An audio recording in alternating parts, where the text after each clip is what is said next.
And yo, dudes, here we go, guys. Wednesday morning. Welcome back, dudes. Colin here, Inside Cycling World. Let's get it, dudes. Okay, guys, the race is already off here. Usual morning, getting ready stuff here. Feeling good today. Maybe a bit tired. Was up just watching some videos there. They're currently, just looks like they're over about 16 kilometers into the race. Wanted to jump into something real quick here. Let me get things open. Papa Marino, first question of the day or first comment of the day, saying, has anyone seen the drama between Derek G and Israel Premertech? Dude, woke up to that this morning. Yeah, that's nutty. So guys, I'm not sure if you heard me a couple days ago. I think it was maybe it was early yesterday morning. I saw that Derek G had been withdrawn from the Vuelta a España, which starts tomorrow morning. Guys, don't miss any of that. And okay, here we go now. We're in, guys. We are in. That's perfect today. Yeah, so it looks like Derek G has withdrawn from the Vuelta. And then the next day, Israel, with no reason, not sick, not this, not that. Wife didn't have a baby, none of those things. And Israel Premertech issued a statement today that they're in the process of contract renegotiations. I guess Derek has a contract that's up through 2028, so basically 3 more full years at probably a really decent salary, but not a salary that's probably comparable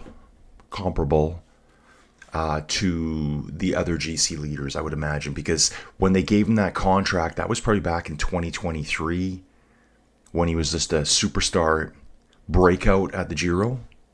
I'll look into that right away here. And now, obviously, he's going to renegotiate. Probably a tough position to be in for both sides. Yeah. How do they deal with that? Everyone's here. T. Royven's in early. What's the drama? Okay, so T. Royven, like Papa Marino can probably explain it a bit more, but I just kind of went through it too. So it's contract renegotiations. And I don't know if he's kind of... R. Stanley here again from Oklahoma. Dude, so it sounds like Derek G may have kind of gone on strike. You know, kind of like labor union negotiations. They break down. I need to get paid more. And he probably knows what all the other teams are making. There's probably like a cycling union or something like that. So they have a rough idea. I mean, what do you think Derek G's getting paid? I bet you it's only, I don't know, a few €100,000 per year. He's probably worth a lot more. Ooh, Pop Marino G is going to Ineos. Yeah, I would love that. Dude, I would love that. Ineos is so desperate. Dude, where'd you hear that? Papa Marino, where'd you hear that, dude? Ineos is in such needs of a new, up-and-coming GC leader. They can build a team around him. Let's go. I see one light's not on back here. I may have to tweak that, guys. I may be doing a little bit of zipping in and out this morning because I got the puppy downstairs with me to make... He's getting really chewy right now. Dawn's working this morning. Good morning. Good topic to start. Yeah, I mean, I don't like when people go on strike, to be honest. I just don't. I think you're holding people over the fire. We just had a strike here in Canada, Air Canada flight attendants strike, whatever you want to call them. And I guess it was for good reasons. I guess they don't get paid until they're actually on the plane. All the stuff beforehand, they don't get paid for. Okay, that makes sense to me.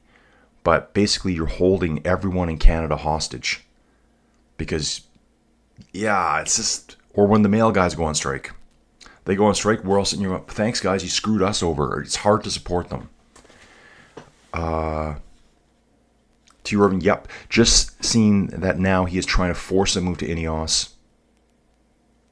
Yeah. Yeah, they've needed a new GC leader for a while. And I think Derek is 28, I believe. So, I mean, he's still got quite a few good years in him right now. Ineos needs something right now, for sure. Let me just check here. I'm surprised I got messages here.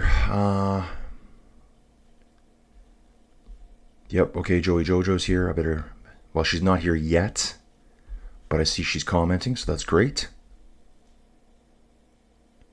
Okay, let me just get back here, guys. I'm getting distracted here now. In the chat, guys. Yeah, so does anyone know what Derek G gets paid? Guys, I got to turn this one light on over here.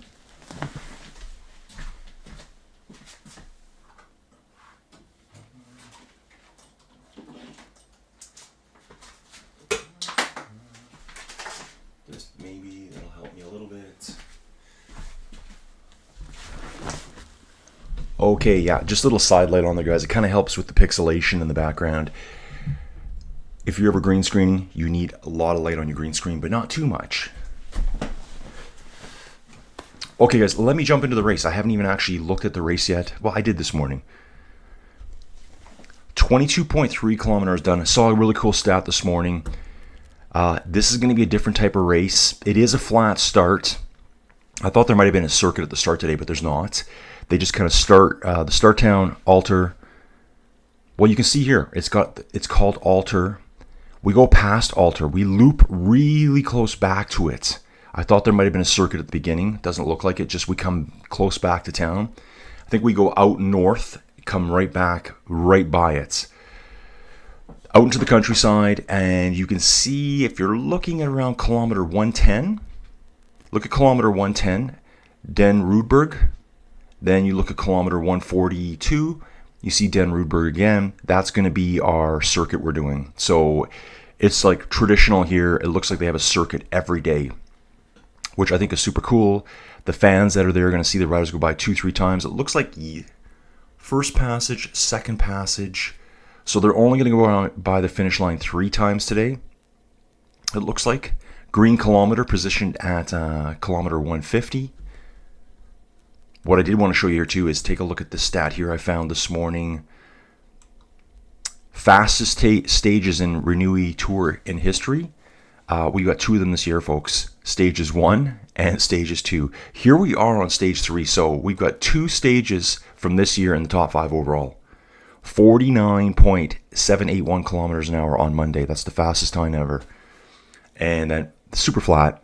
And then yesterday, 48.169. That would be the 4th fastest stage ever ran. Overall, this year is the fastest Renewi Tour ever at 48.849 kilometers an hour. And they are flying. It says current speed at the beginning. This is 20 minutes ago, though. 56k an hour.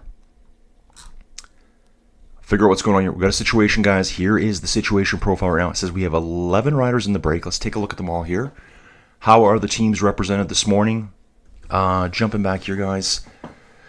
Yep, good morning to all dudes. You know how we say here, Shaka Khan.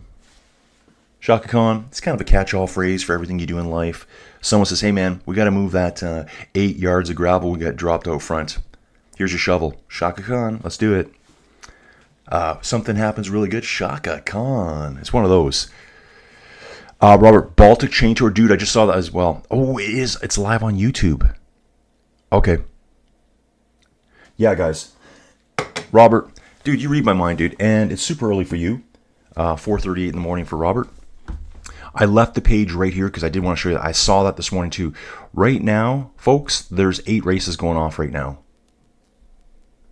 It looks like 7. What did I miss? We got the Tour Bitwa Waraskawa. That's a 2.2. Stage race, lowest tier professional racing. West Bohemia, stage race, lowest tier juniors. Tour de Limousine, stage race, first tier. Sorry, not first tier. 3rd tier, but 0.1. You get my drift, right? Deutschland Tour, which is on right now too. We're going to do a little bit of popping back and forward into that. We're going to hear about all the sports betting going on, guys. That's a stage race pro level series. Renewi Tour, guys, stage 3. Stage race world tour. That's why we're here. Then we got the Baltic Chain Tour. Oh yeah, the Baltic Chain Tour. They actually have 2 stages today. I saw that. They had a time trial and a bit of a road race. That's a 2.2. Stage race at the lowest tier, I guess. And then the Vuelta Junior, Ribeiro del Duero. Look, it says men's junior right there, MJ. Stage race, 0.1 level. Take a look at that quick. 85.1K. So they're going to do a lot shorter stages. I'm not even sure what the age limits are for this thing. Looks like they got some hill climbing right on stage 1 here. Interesting. Very interesting. Yeah, so 7 races going off right now. Some you can't even follow. They don't even have live stats for it. I guess, yeah, like the Baltic chain, that's one I should be watching and doing my own commentary on the fly. The problem is it's hard to identify all the riders without timesheets. Okay, Pop Marino here. Guys, let's get back to this one here. Pop Marino, Derek G gets $400K a year with Israel Permatech. Grant Thomas is on $3 million a year. Yeah. See, okay, guys, $400K a year. I think I could live on that. I'm just like a fragment of what I used to be over here at Inside Cycling World from my geology days. I found something really cool I can show you guys in a little bit here, hopefully. From my geo days, kind of the stuff we always talk about.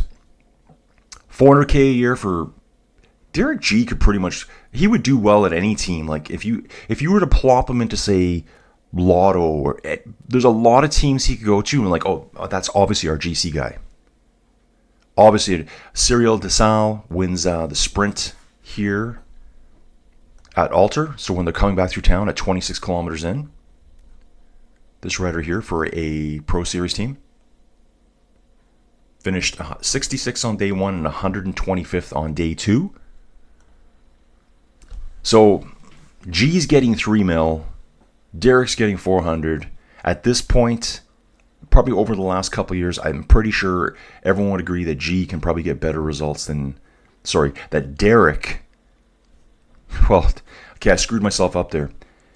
Derek G can probably do better at a Grand Tour than G can now, if that makes sense. It's a big discrepancy in pay. I mean, I got to think with G's ability, Derek G, that he's worth $1 million a year. Milana signed a new contract with Lidl until 2029. Yeah, they're going to lock him up hard. Dream's in the mix. Hey, Dream, good morning. We've got 11 riders in the break. Let's have a quick look at them here. So we just mentioned Cyril Desal. 5 minutes down overall in the GC. And then there's quite a few riders that are only 10 seconds down, like Igor Irieta, Jensen Flowright. Eduardo Affini must have had a bad day 1. He's 8 minutes down overall for Team Visma Lease Bike. Lawrence Rex, Matej Govikar. This dude here. Where have I seen him before? Govikar. Power and Victorious. I've just watched him in a race somewhere. Maybe it was Burgos. No, he didn't race Burgos this year. Anyways, I'm going to remember that here pretty quick.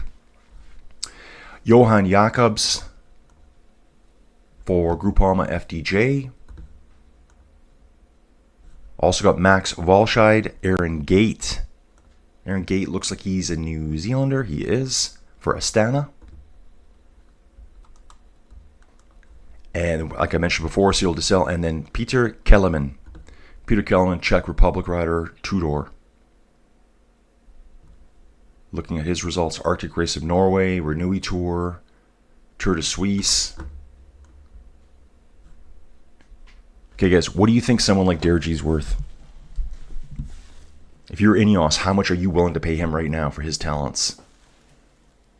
And what we can do here too is let's go to the start list again. I'll find Israel Premier Tech here. Where are they?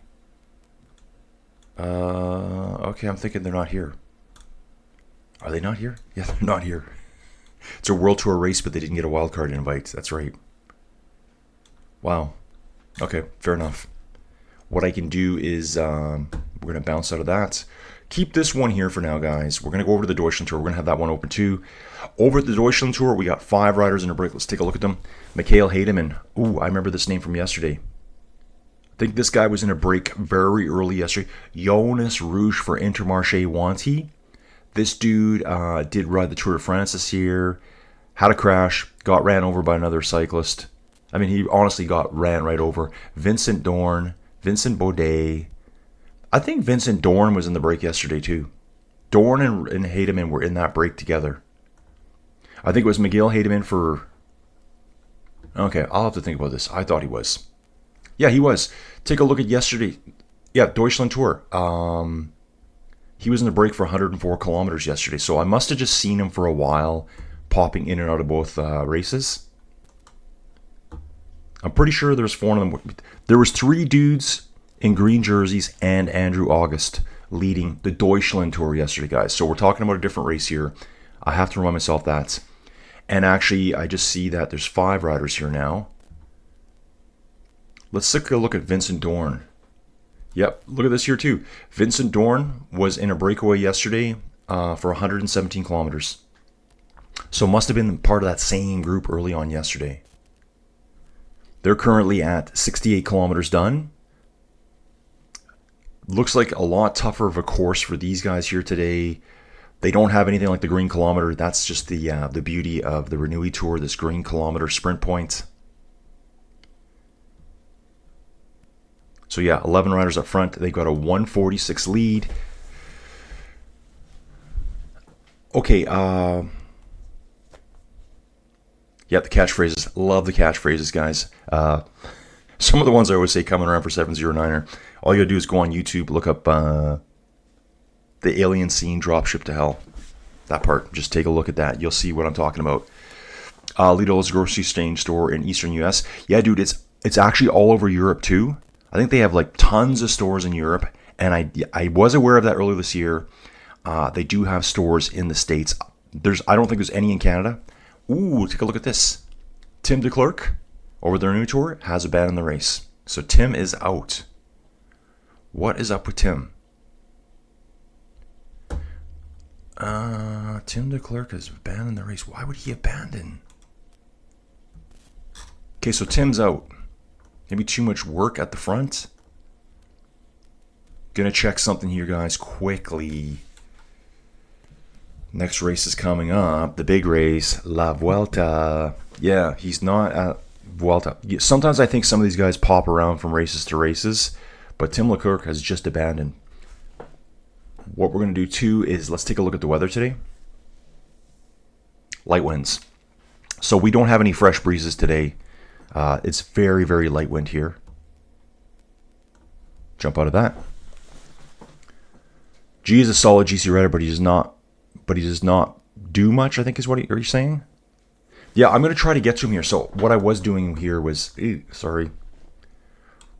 I'll find an easy way to do it. I'm just trying to get the whole team list for Israel Premier Tech. They're not in the Renewi Tour, so I couldn't find it quickly. Here's Israel Premier Tech. And we can click on Derek G. So what has Derek G done? Let's just say this year. Okay, road race championships in Canada. First place, second place in the individual time trial. Fourth place at the Giro d'Italia. 600 UCI points. What's that worth? That's actually worth a lot of money, I think.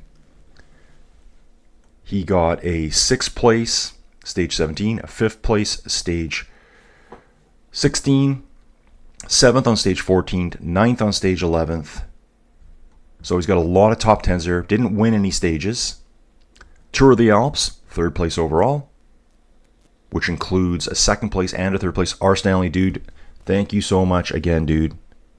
Thank you for supporting and helping me out here, dude. Every day it's like, this is going to happen. This is going to happen. This is going to happen.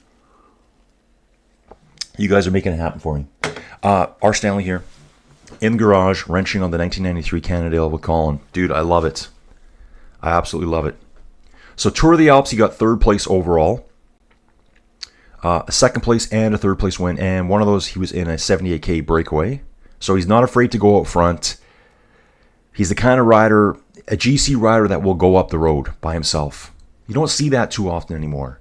At least not at stage races. Usually it only happens in the hills. Trainer Adriatico, 4th place overall. O Gran Camino, early in there, his first race, 1st place, GC. Want to see who was there for that race. Magnus Court. So this isn't a huge race. It's a 2.1 race. Kind of like a warm-up race for the year. So there'll be a lot of Pro Series teams here. Possibly even Continental level, if I was to look at the start list here. So Gran Camino, yeah, there's Continental teams there. Probably 5 Continental teams, a lot of Pro Series teams. There was only 4 World Tour teams there. Groupama, Movistar, IPT, Israel Premier Tech, and Soudal. So I don't know. What is Derek G worth, do you think, guys? What's a fair amount for a GC leader? And I'm going to go back to him again for a second here, now that I've lost him again. Derek G is 28 years old. I don't think he's got a lot of stage racing burnout because 2018, he did some races, road races in Canada. I think this is when he was transitioning out from track. 2019, Tour de Beauce again. This GP cyclist Saguenay, that's over in Quebec. Probably just, I think this is his transitional period from track over to road. And I know he's talked, then it looks like he took almost 2 years off. 2021, he did 2 races. That's it. 2022, someone started paying attention. They got him in a bunch more races. Tour of Normandy, Milan, Torino. It's a Pro Series race. Gran Camino, that's the one he just did this year too. 2023, this is where I think, he did Renewi Tour back then. Giro d'Italia right here, guys. Like, second place. Well, let's go to the start. Stage 8, second place. Stage 10, second place. Stage 13, 14th. Stage 14, second place. Stage 18, fourth place. Stage 19, second place. Just the amount of UCI points there, it's pretty decent. It's ranked, UCI in the world, he's ranked 39th. 39th in the world. Probably worth a raise. Yeah, they probably got him locked into that contract so early. He signed like probably a 5-year deal, locked him in at $400,000 a year, which seems great. It is great, but it doesn't compare to the other riders, and that's what I think they got to compare him to. Dream, let's compare G to other GCs except Poggi and Jonas. Yeah, I agree. Well, apparently Geraint Thomas makes $3 million a year, but I guess Thomas, he's been the leader of Ineos for how long now? Has won the Tour de France. Has Thomas been worth $3 million a year for the last couple of years? Probably not. I mean, I really like the guy too. Just probably not. Okay, Pop Marino G was with Carapaz, Derek G, guys, and Del Toro on the big climbs at the Giro. Couldn't stick with the 8s on that last big stage. Robert here. Rusty Woods retires and says cycling is a ludicrously ridiculous. Sorry, guys, I'm throwing my own words in. Ludicrously dangerous sport. Yeah, speaking of which, guys, I forgot to mention that. So, guys, we still have 11 in the break here. It's a 2:23 gap. Did you see that young dude? Who does he ride for? Maybe Alpecin? Maybe Alpecin. He's 21 years old, just retired from the sport. I guess he was there or thereabouts of the 2 crashes that just killed those 2 young dudes. So we've lost 2 riders this year in crashes. And he just says, it's too much. It's too dangerous. Too dangerous. And I've heard those comments before from other cyclists. The safety of the disc brakes means guys are taking a lot more chances. So you can brake in the last 10 meters. So guys are bombing corners, cutting corners. Things that they would have been maybe a bit more gingerly about, or, okay, I better dial this down and back now. They've got huge braking power now. They're braking at the very last second. One mistake, it does cause accidents. So the safety features of the hydraulic disc brakes are actually probably making it more dangerous. Maybe the speed of the peloton. Guys, average speed right now, 49.5k an hour. So we are already at the fastest ever Renewi Tour in its 20-year history. Yeah, so Rusty Woods is done at the end of the year. 27 people watching right now, it says, guys. Can't wait to see the numbers tomorrow. It's been a while since I've had a really big stream, so I'm really excited about that. La Vuelta starts tomorrow. Just to give you guys a flavor for when we're going to start tomorrow. Yeah, I would just... The problem is, when does Chris Froome retire? Chris Froome, I think, I think he locked up a deal where he's getting like $5 million per year. So he's just on this retirement tour. And again, I really like Chris Froome. And that's a deal they signed on with, thinking he could win the Tour de France again after that injury, and he couldn't. They need to free up some of that cash. Free up some of that cash so you can pay G more. So the Vuelta tomorrow, guys, will start at 5:22 in the morning, apparently. Look at this as an 8-hour time change. Tomorrow at La Vuelta, we've got a Category 3. It is quite rolly here. We're starting in Torino, going to Regia de Veneria. Downhill finish. This will be a sprint day. It's going to be insane tomorrow, guys. You win tomorrow, you get the red jersey. Oh, late change to La Vuelta lineup. Lucas Hamilton will be out. Okay, so I think I might have saw that yesterday. So Lucas Hamilton got pulled from the lineup. And just seeing if we can get any more stats here about that. What about Jasper going to La Vuelta, guys? I'm like, ooh, he doesn't have much of a lead-out train. It's not really a sprint race this year. It's going to be a tough one for him.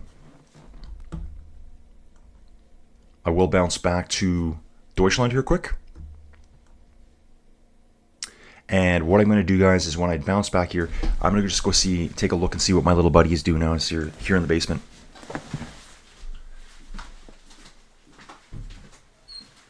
Buddy.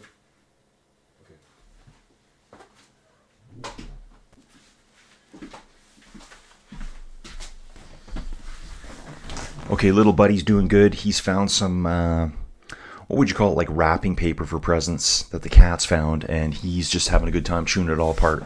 So I'm going to let him make a mess. That'll keep him busy for now. So that's the Deutschland Tour here. 5 liters out front, 2:30 break. Virtually the same as what we got going on over here, except we got 11 here at 2:23 out. T. Royven, Jasper winning tomorrow, wins first stage of Tour de France and wins first stage of La Vuelta. Dude, I hope so. I hope so. Mats Pedersen's going to be in the mix. We'll take a look at that soon here too. Let's take a look who has a chance of winning tomorrow. Robert, 100% agree. This is Don agreeing with Robert. Oh. Okay, talking about cycling being ridiculous. One of the guys in my bike club had a promising young runner and his son. He was struck by a driver while on a training ride in Pennsylvania and passed. That's, oh, geez. Yeah, guys, I hear about this all the time. Like, oh, in my inside world, they all ride outside too. A lot of them do. Every so often, I hear about it. We have a guy over there named Jack. He's from the Niagara region in Canada. This accident was his fault. He had one of those radar things set up on his bike, saw a friend coming this way. The radar said there was no one there. He did a U-turn, got smoked by a car, by a mom with her 2 kids. When the crash was over, and again, he goes, this is my fault. He was laying in the windshield with like 2 little girls screaming and this young mother there trying to wonder how to take care of him. 81 years old when this happened too. So, yeah, scary. Ooh, look at this here. Number of Grand Tour starts. They're probably talking about Eduardo Affini tomorrow. I think he's with Visma Lisa Bike tomorrow. 6 Giros, 2 Vueltas, 1 Tour. Yep, everyone's getting prepped. Looks like it says here we got Lotto and Sudal pulling. I've also got this open over here. Oh, something else I wanted to try here at the same time, guys. I'm going to try my setup a little bit differently here. Hopefully I can do this here too. Social maybe? Yeah, we'll do this. Can I watch it here too? I'm trying to see if I can view my chat well on my phone. I'm going to have my phone as another setup probably over here. Yeah, I probably could.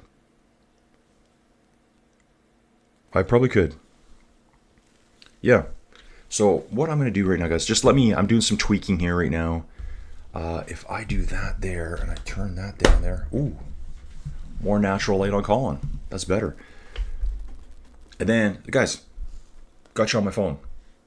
Easiest way for me to do it probably, and maybe I can be a little bit more like I'm not just talking like a machine here all the time. But I need to set it up somewhere. Yeah, cycling outside, guys, so dangerous. Every couple days, there was just one here recently.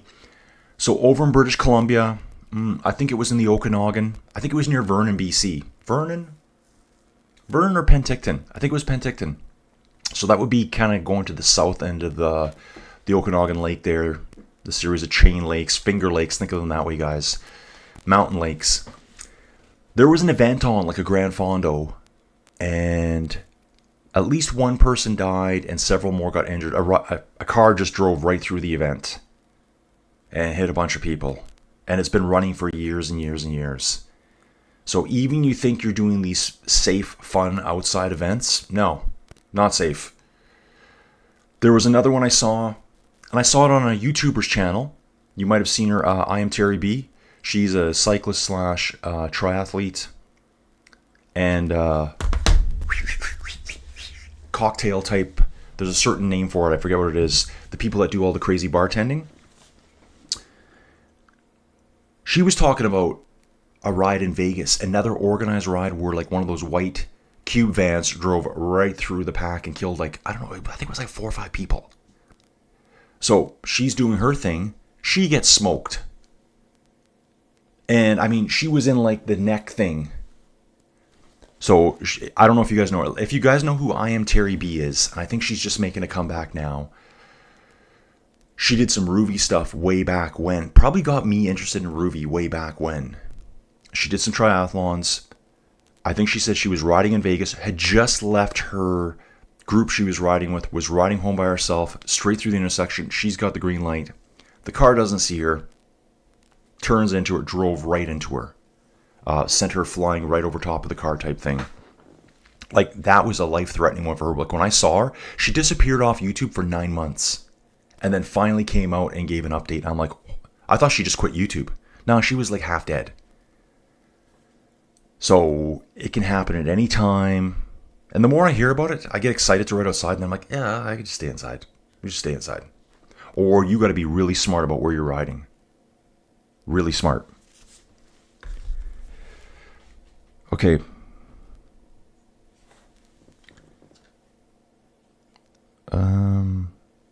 Fermi robbed IPT blind for $25 million in the last 5 years. Peddling squares, lol. I know. He got like $5 million per year. I guess their thing was, look, we've got the Tour de France champion. How many has he won? 4? I don't even know. I couldn't even tell you that number offhand right now, guys. We're going to win the Tour de France every year. Blah, blah, blah. He gets hurt. It's over. I mean, I guess he would have been pretty old going to them. I think he's 40 now. Is Chris Froome 40? So he would have been going there as a 35-year-old. Let's figure out how old Chris Froome is. Start list. We're just gonna use the Deutschland Tour as my kickoff point to find him. Chris Froome, 40 years old. So he's been there since he was probably 34. 4 times Tour de France winner. 2 times Vuelta winner. That 2011 one was really interesting. 3 times Criterium de Dauphiné. 7 stages at the Tour de France. Giro d'Italia in 2018. Tour of Romandie twice. Stages at the Vuelta. Tour of Oman. Just so much stuff. But since then, virtually nothing. So he would have went there. So he would have been there in 2020. Oh yeah, look here. His contract is over at the end of this year. If I was Israel Premier Tech, I'd be like, hey Derek, just hang on, bro. Just hang on. We're going to bring you some new dudes in here. We're going to build a team around you. Chris is gone at the end of this year. That's going to free up $5 million. We'll give you 2. And I think that'd be more than enough. I think he'd be happy with that. Give him 1.5, whatever. So even back in 2020, okay, that was the weird year. The year we shall not talk about.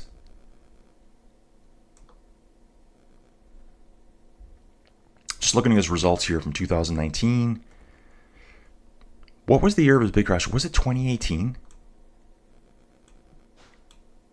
Yeah. Okay, so 2018, 3rd place at the Tour de France. 1st place at the Giro. He must have crashed out somewhere after this point here. Guys, I honestly can't remember right now. Help a bro out here. Help a dude out. Back to the Renewi Tour, guys. 2:35 gap right now. Simon de Haers for Alpecin de Koning has just had a bike change. 49.1 kilometers an hour, guys. Absolutely blistering here. Yeah, I need this right here. I can read that, no problem. Can I zoom that out a little bit? I wonder if I can do that. Can we do this here, guys? Yeah, I like it better that way. Just, guys, I'm just trying to figure out my phone setup for tomorrow.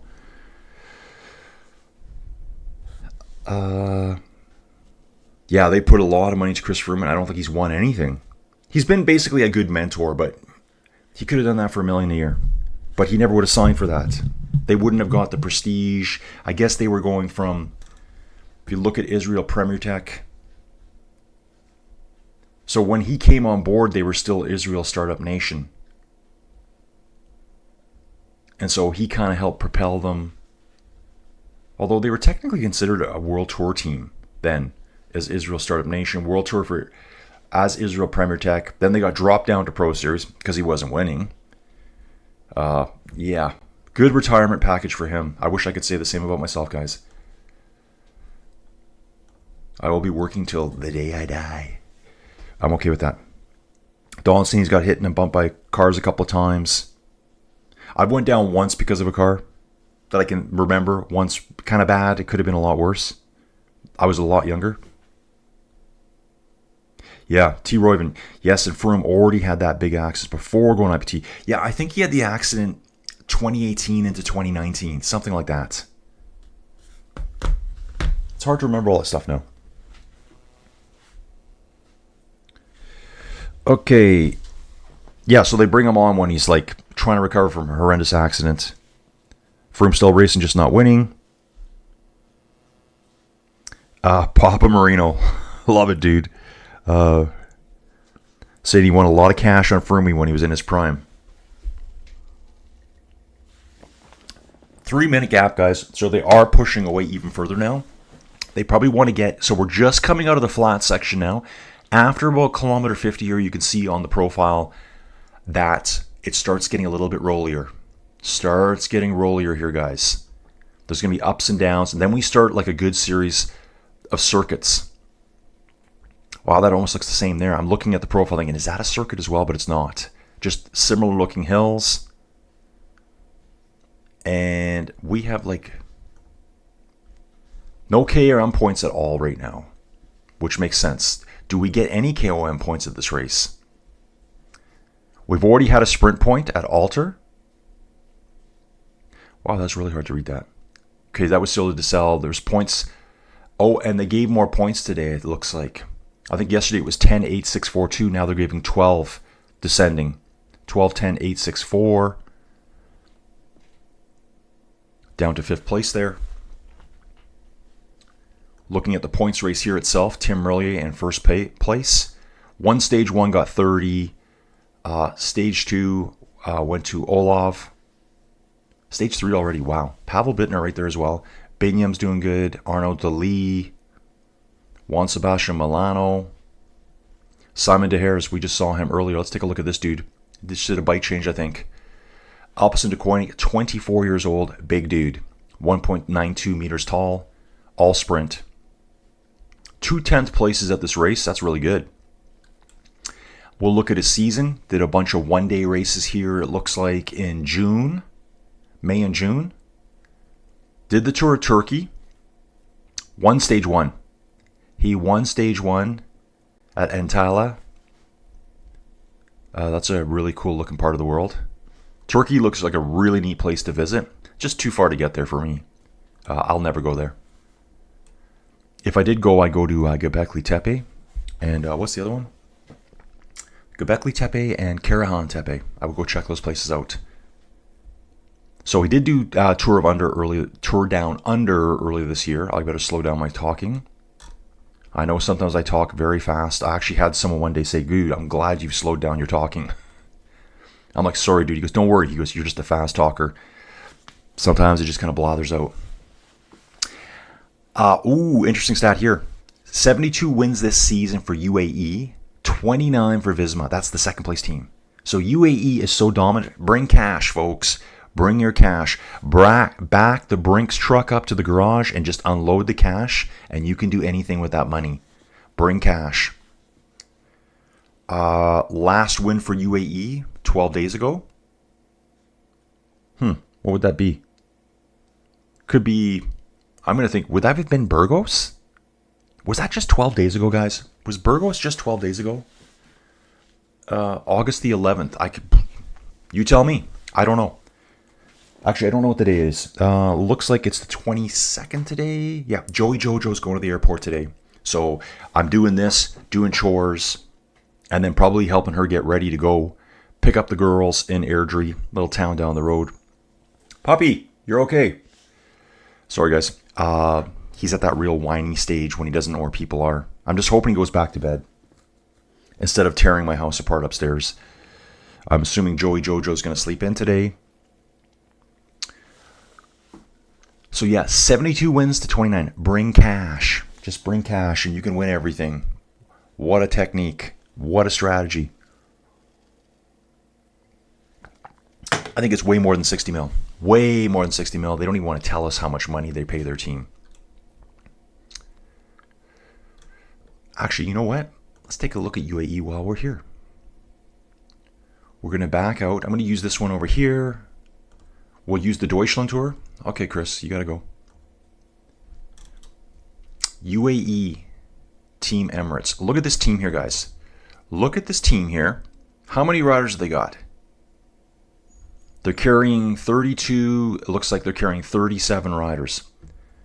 Poggy, Adam Yates, Tim Wellens, Rafael Micah, retiring, João Almeida, Brandon McNulty, Juan Ayuso, Mark Soler, Pavel Sivakov, Felix Großartner. I think we see him at the Vuelta.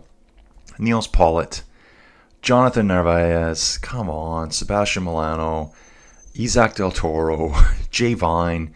See him at La Vuelta. Florian Vermeesch. I think Florian's in this race. I think he is. Just hang on a second. Florian's in this race. Maybe someone else is here too. I just can't remember them all right now. I don't think any of these guys are so far. Michael Berg, I think he's going to La Vuelta. He is going to La Vuelta. Alexander Covey. Okay, this is the first name I don't know. The first name I couldn't say. Yeah, I know exactly who this is. 36-year-old. Ooh. Pretty a big lead-out guy. 1.95 meters tall. That's just a name I don't see very often. Jan Christian. Antonio Morgado. Filippo Baroncini. Rui Oliveira. You guys know this name. He's in this race. Second place on stage 1. I think he's second in the GC right now. We're going to take a look at that in a second. Then we've got Rune Hiraguts. Domen Novak. Vuelta to Burgos. That's where I remember him. And he's going to La Vuelta. Slovenian champion in 2024. Ivo Oliveira. I was going to say these two look similar. This has got to be his brother. Take a look at this dude right here without anyone telling you. Ivo Oliveira. Take a look at his picture. They want to go back to Rui Oliveira. I'm like, yeah, you guys look identical to each other. Are these guys twins? Are these guys twins? Ivo Oliveira, brother. And then we've got Helder Oliveira. 42, that's the older brother. Cycling families, guys. They're both 28 years old, I think it said. He's 28. Rui is 28. They could be twins. They look like twins to me. I mean, obviously they probably got to be, unless, you know, something crazy happened there at home. Guys, what do you think it costs to run these guys? What do you think it costs with all those riders? Pablo Torres, this is another name. 19 years old. I saw him at... Oh, I thought he was at Burgos. Okay, I apologize. I was wrong about that. There's another super... Oh, he's a transfer. There's another guy coming in. Julius Johansson. Watched him at Tour of Denmark. Super strong dude. He's here today. Igor Arieta. Okay, come on. Like this, guys, what's the budget for just these dudes? Oh, and then let's talk about their staff. All these sports directors here got to get paid. What do you think they get paid? Nothing? They all get paid. What about the high and mighty alien overlord? What do you think he gets paid? And then all the mechanics and the bus drivers and the this and the that and the transport and that ain't $60 million there. That's way more. That is way more. What does Tim Wellens get paid? Superstar domestique, but I'm sure he makes a lot of money. Adam Yates, come on. Brandon McNulty should be getting paid a ton. Zhao should be getting paid a ton. Juan Ayuso should be getting paid a ton. Mark Soler probably gets paid a ton. Anyways, I can go on and on about that all day, guys. That ain't 60 million. There's no way. 3-minute, 14-second gap, guys. Yep, T. Royven wants to know what the bets are. But dude, we still need the betting line open. Betting line with Papa Marino. Betting line with Pops. That's what we're going to call it. I got a double on double on Matthew Van Der Poel and Milan. Dude, nice.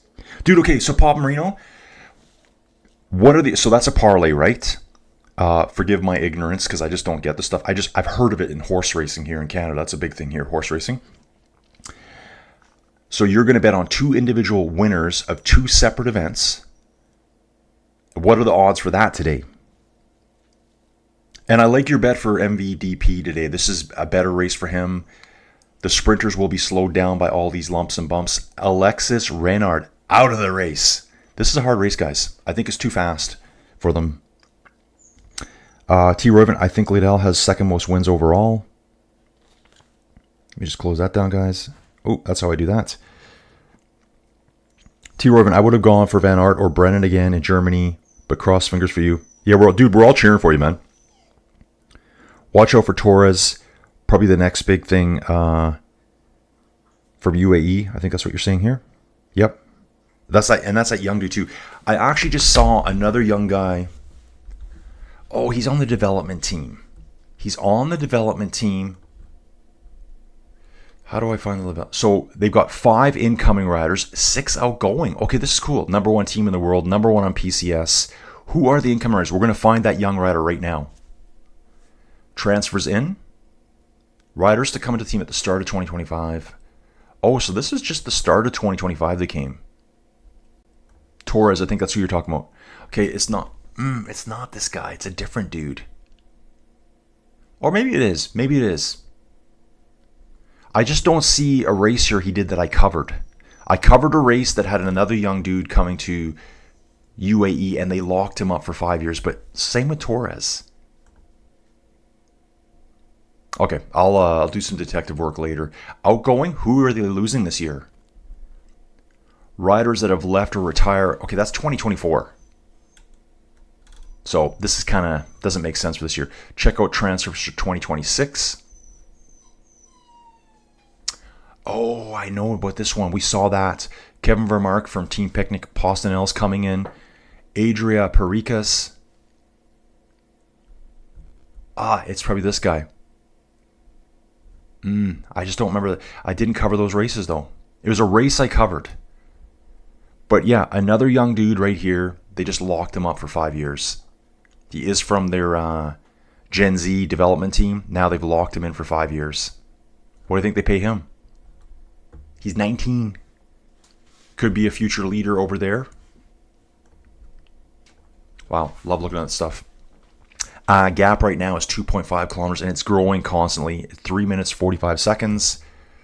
I want to see if we're going to get any winds later in the day as we head south. Still super, super light. Not fresh breezes. Okay, I think I like doing this better on my phone. Just wish my phone was a little bit bigger. Yeah, not so washed out now. Yeah, I like this. I watch some of my videos once in a while, guys, just to see what was showing up on screen. And sometimes I'm like a huge spotlight on my face.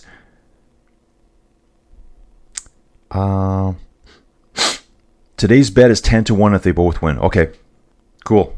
So that's always the hard part, right? 10-1, you need to bet more because you got better chances of winning today, but you're risking more money. Yeah, betting, man, it's a tough game. It is a tough game.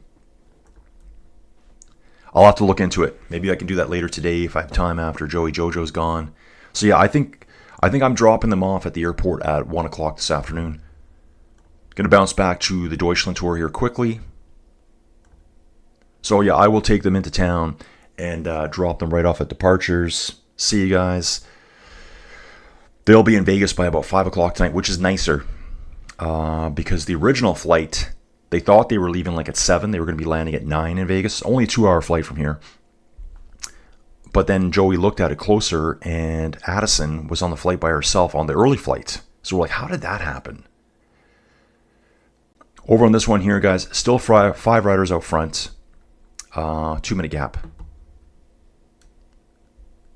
Ooh.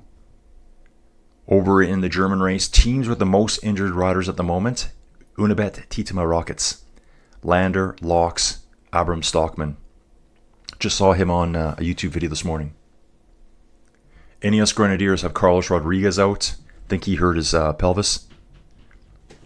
Guys, I'm just going to get up here and let that puppy out. I can hear Joey Jojo's awake. Give me about a minute. Come on, buddy. You want to go upstairs?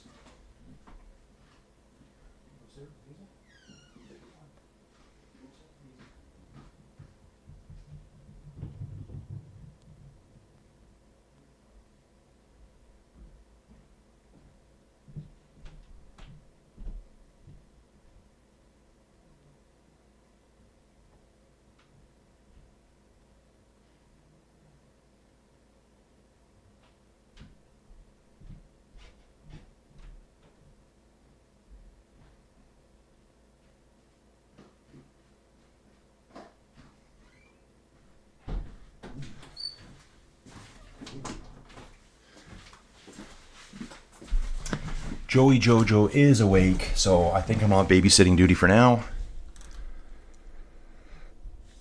Okay, let's get back to it, guys. Okay, that's a weird stat there. Yeah, so 3 minutes, 45 seconds. We're starting to get into the rolly section here. Our average speed is 49.8k an hour. That's average speed today. That's kind of like record-breaking pace right there, guys. Record-breaking pace.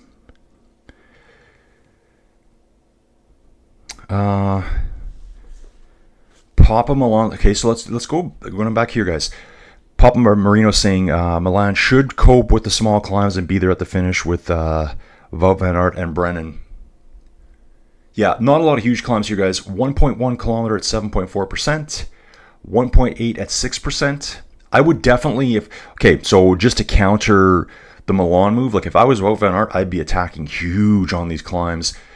The ADAC Hamburg Cycling Classic, Milan imploded on the 700-meter climb. I mean, it was like the third passage around, and it was getting closer to the end of the day.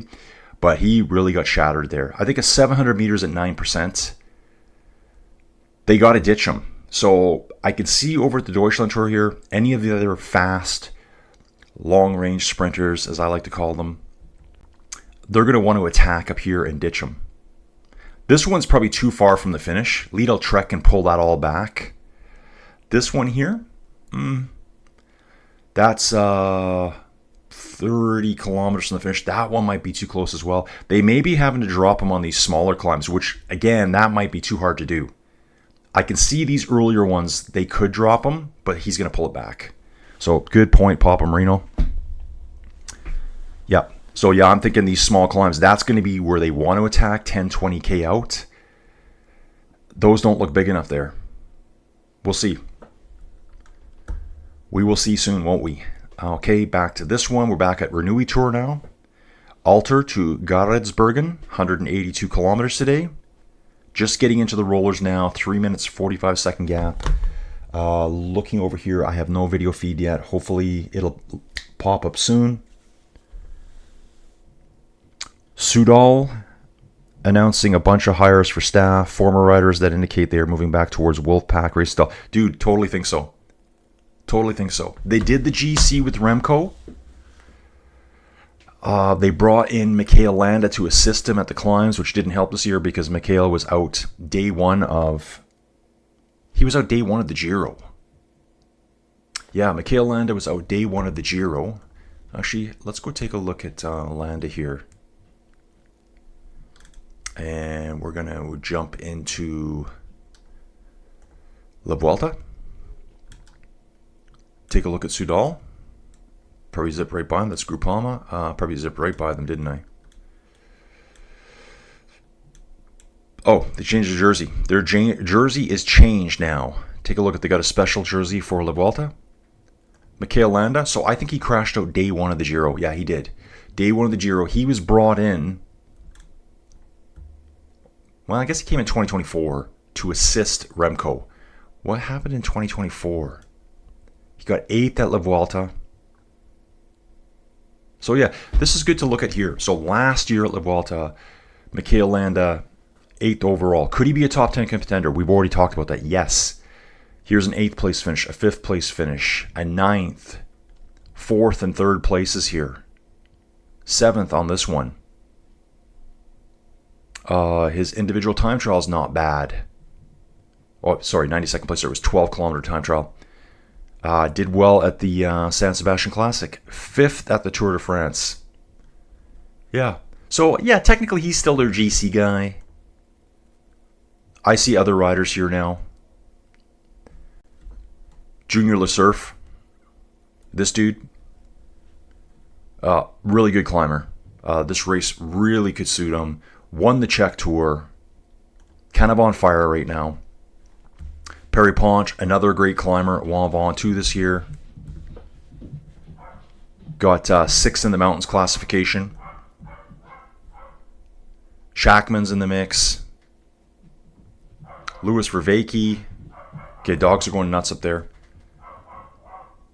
I should check and see that she is fully awake. She might be just stumbling into the house half in a coma. Yeah, again, so yeah, I totally agree. I think they've done their GC push, and they're like, you know what, guys? We want to win all of the spring classics, the spring racing. It's just amazing to me, guys, when we look at all. Let's just pick any rider. Oh, I don't know who to pick right now. I'd like to pick a Soudal rider. Let's pick a Soudal rider here. Let's just pick this. Let's pick Dries Van Gestel here. Okay, so he didn't do a lot of the single ones. He's more of a stage racer, this dude. Brent Van Leerberg.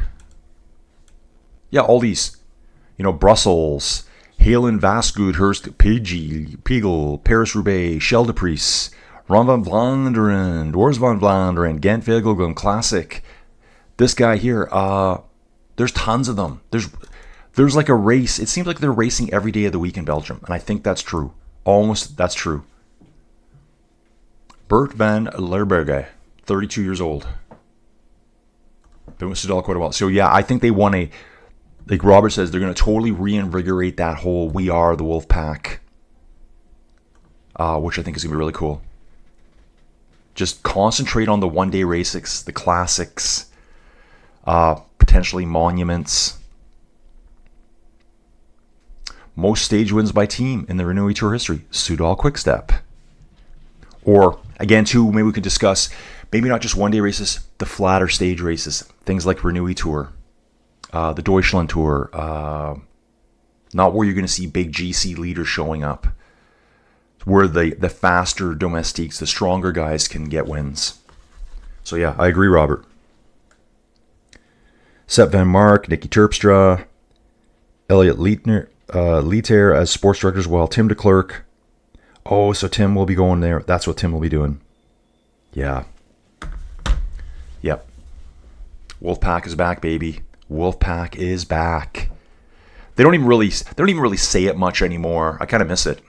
I think when Julian Alaphilippe was there, they still talked about the Wolfpack all the time. And it's kind of been maybe not so much when Remco showed up. 71 kilometers done, guys. 110 still to go. Renewi Tour.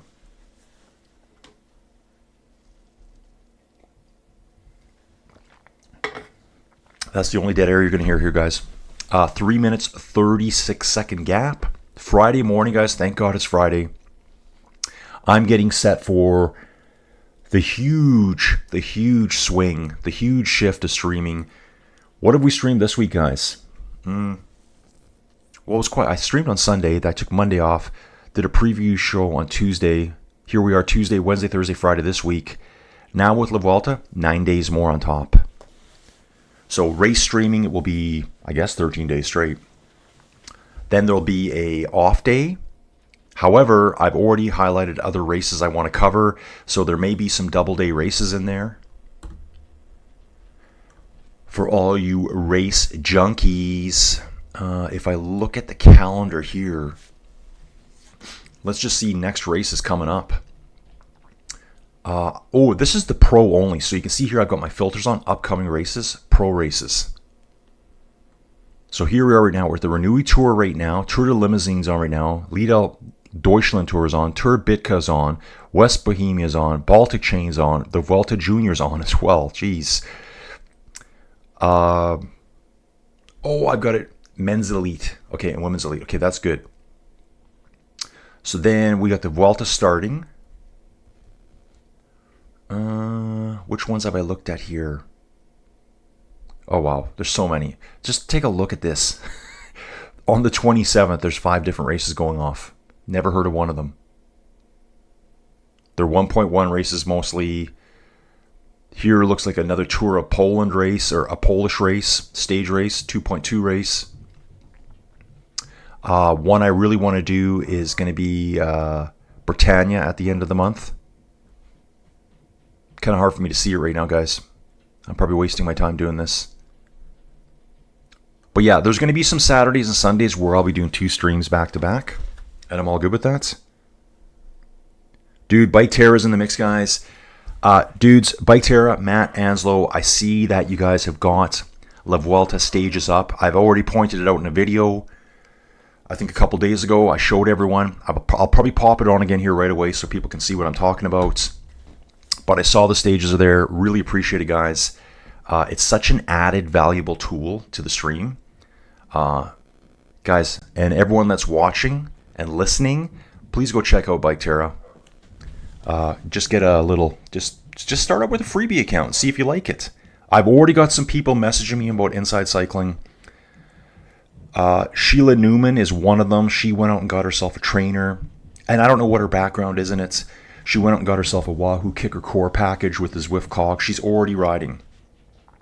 And I know I think she's got Bike Terror to try out. And I think she might be on Zwift too.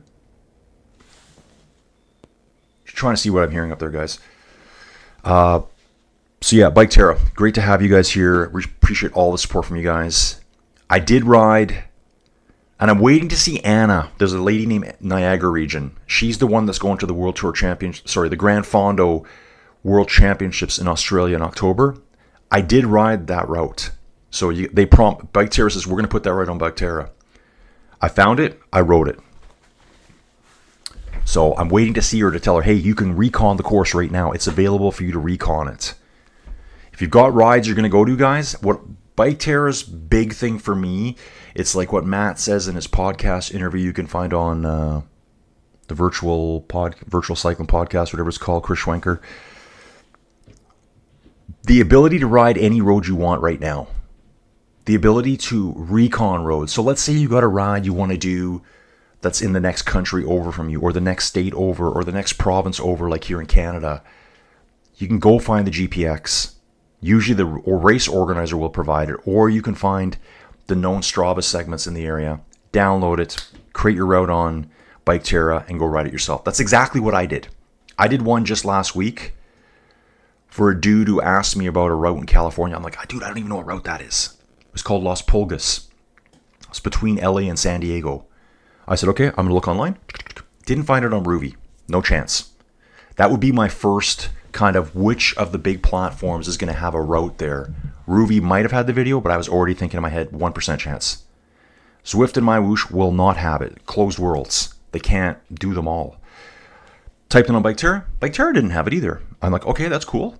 I went on Strava. Keyboard sounds. I found the Bike Terra segment for Las Pulgas. I downloaded the GPX file. Took like 10 seconds. I went to Bike Terra, create a route as a premium subscriber. Thank you guys. That was generously given to me. by the way, Biketerra boys. I uploaded the route and it was there within maybe 2 minutes. Maybe 2 minutes of a little bit of grinding. It made a route, and then it's like, it's always set as private. I looked at it, I'm like, yeah, that looks like the route I see on Strava. Published it. So it's there. And that's because a dude asked me, can I find that route on Zwift? And I'm like, dude, absolutely not on Zwift, but here you can find it on Biketerra. Anyways, enough about that, guys. Getting on with it here.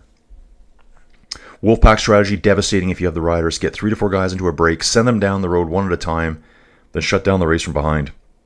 Yeah, at the one-day races, the hard races, the more I watch cycling and learn all these races, the more fascinated I am actually with the Dutch, Belgium races. Kind of the stuff we're looking at right now.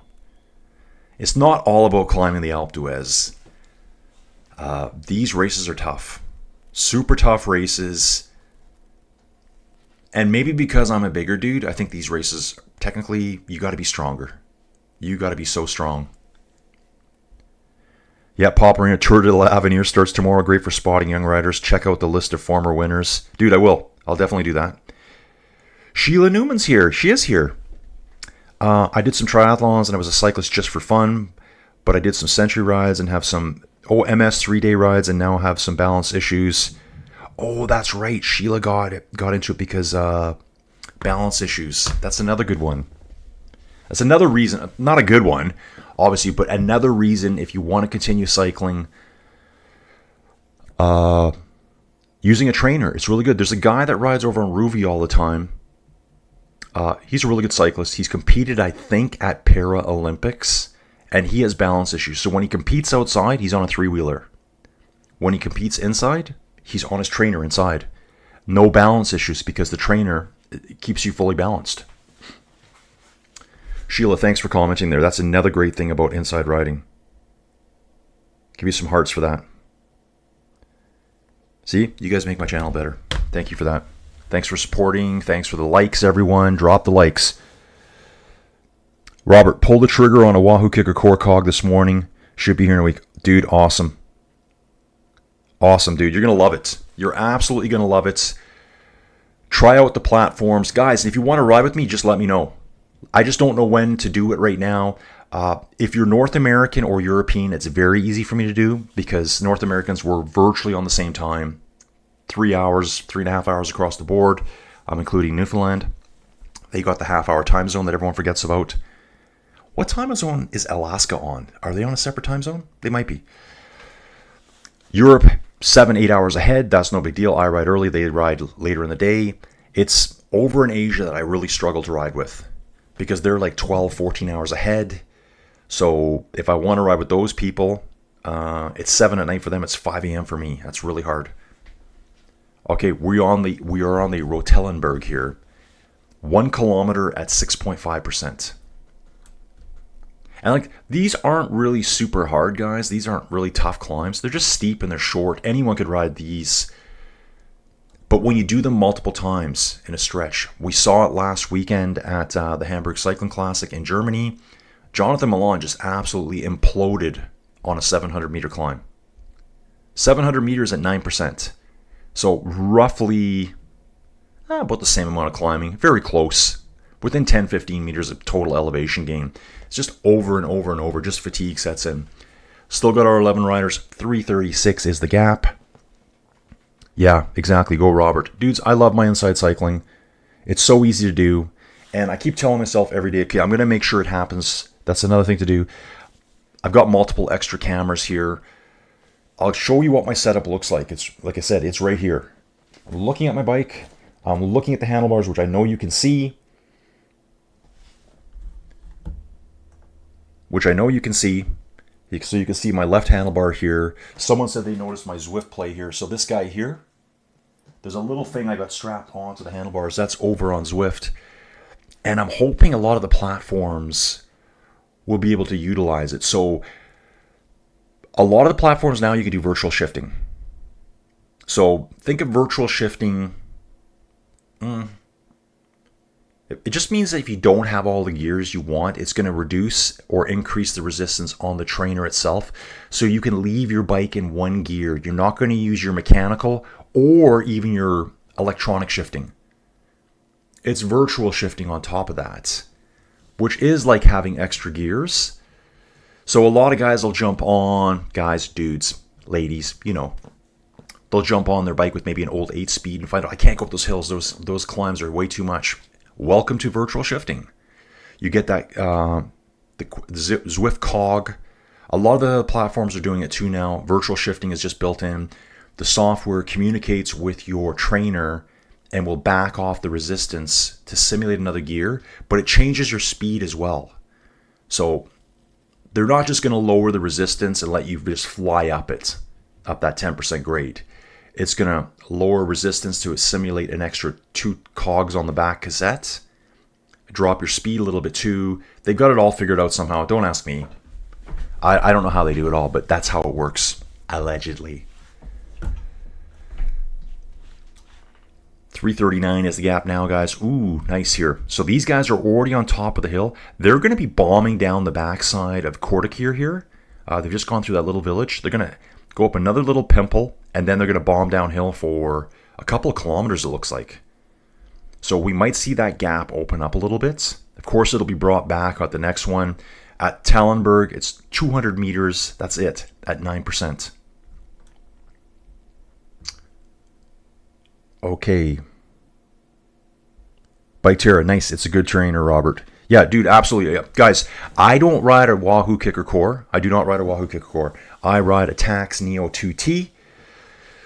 Kind of Tacx's best trainer. But if someone said to me, hey, Colin, I want to get into it, I would absolutely recommend the Wahoo Kicker Core. I would not recommend mine.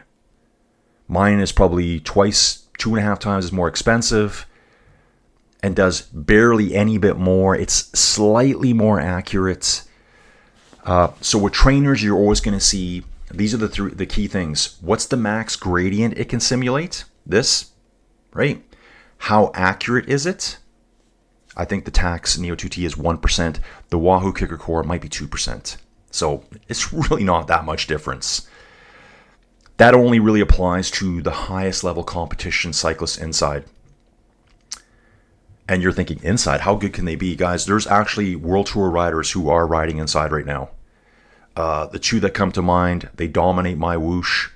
Michael Vink, who rode for UAE, had a World Tour contract with UAE for 2 years.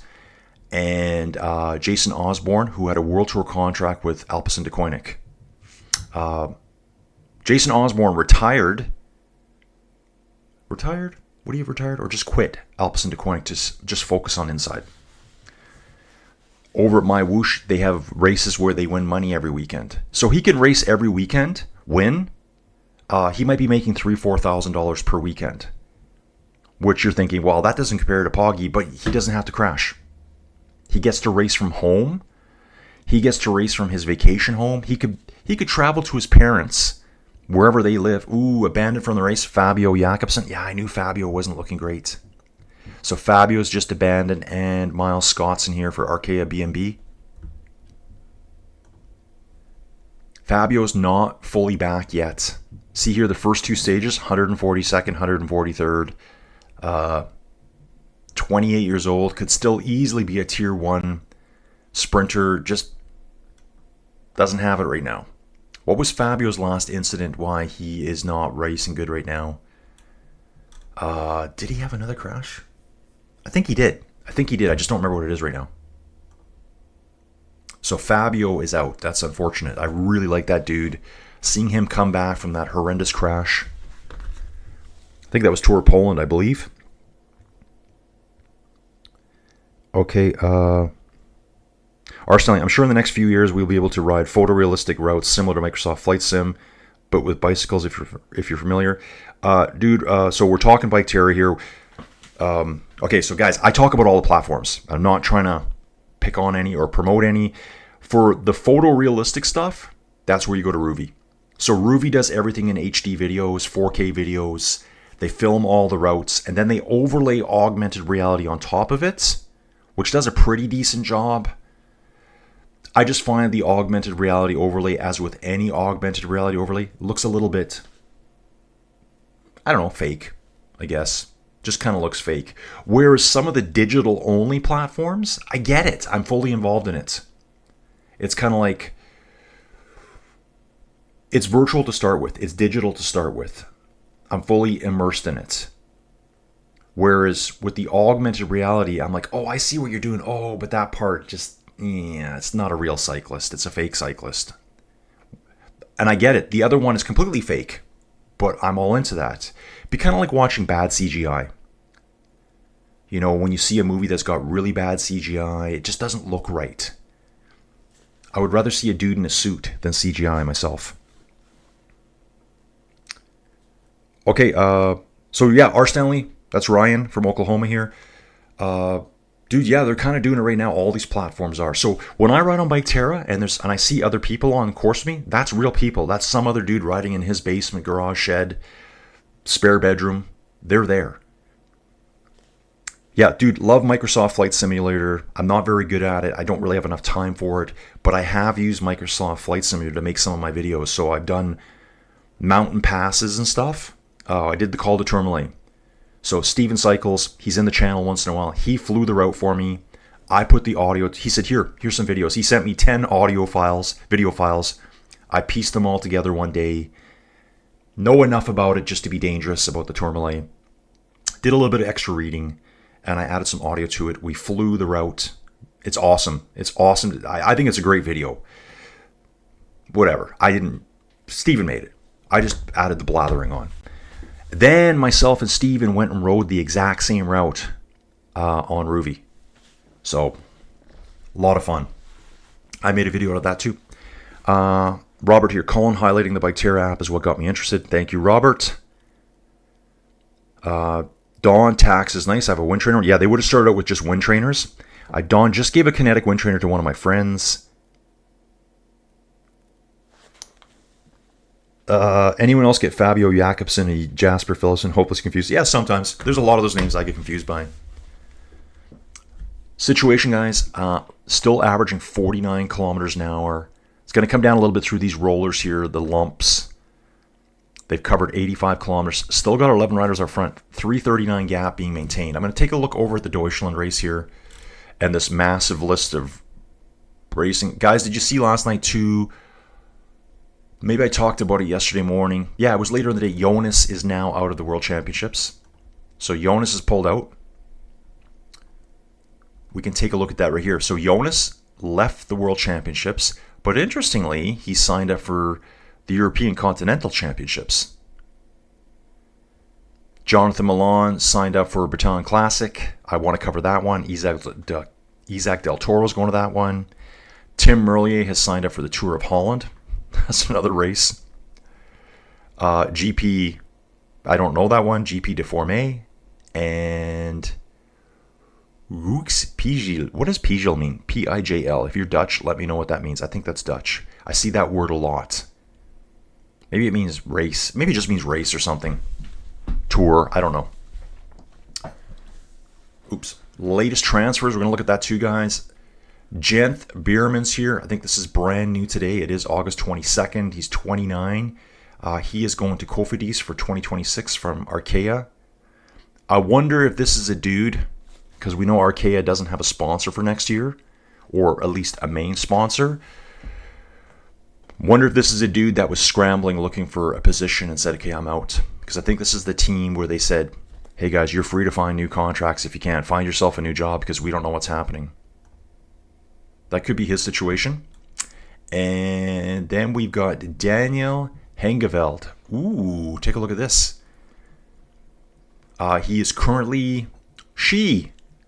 I'm sorry. As soon as I saw Ceratizit... Yeah, I apologize for that, guys. As soon as I saw Ceratizit, I was thinking in my head, oh, there's a men's team. Ceratizit is Women's World Tour Pro Team, guys. I saw him at the Tour de France Femmes. I looked at Daniek, and just saw Daniel in my brain.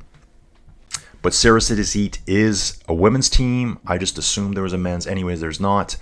She is going over to Team Visma Lisa Bike next year. No picture. Why is there no picture? To get an old picture. We won't see it. This is just the team here. Women's racing is great, guys. I love it. Okay, now her picture decides to show up. So this is Sarah Tazit team here, 22 years old, heading over to Team Visma Lisa bike, and she looks like she's good at the TT. Sarah Tazit, I would say, was a team this year at the Tour de France Femmes, guys. Remember, that's the first time I've covered them. I didn't really see much of them, to be honest. I bet you they weren't placed very well at the team standings. Just to me, they weren't very present at the Tour de France Femmes. It's the nicest way of saying it, I guess. Back to the Deutschland Tour here as well.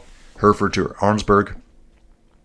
140 gap there, so we've got 5 riders up front all day long. So they'll be snagging all the points along the ways for the KOMs. Sprint points too. They're gathering all the sprint points and all the mountain points. Love that. Do this here. Yeah, I kind of like this idea of doing this on my phone, guys. Kind of like this. And R. Stanley, I'd love to have an inside setup.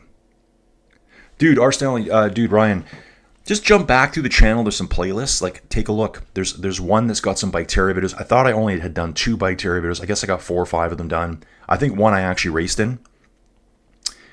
Some I do just like this, where it's just me talking over top of a race that's other real world people.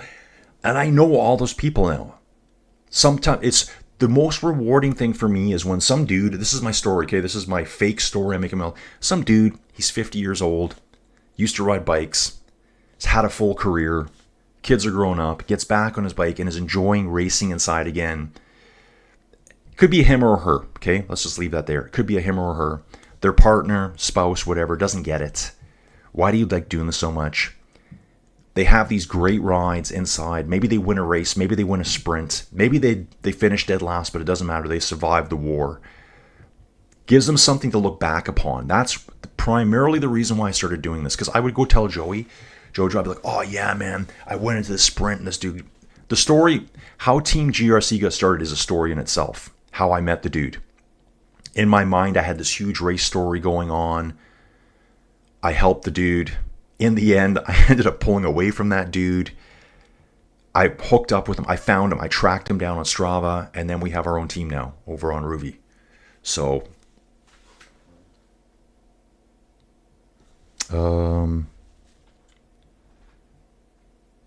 yeah, so I make those videos so people can go back and look at them. And the best part about doing them is when people message me. And it's not because they're, hey, Colin, it's not the, hey, Colin, great job on that video.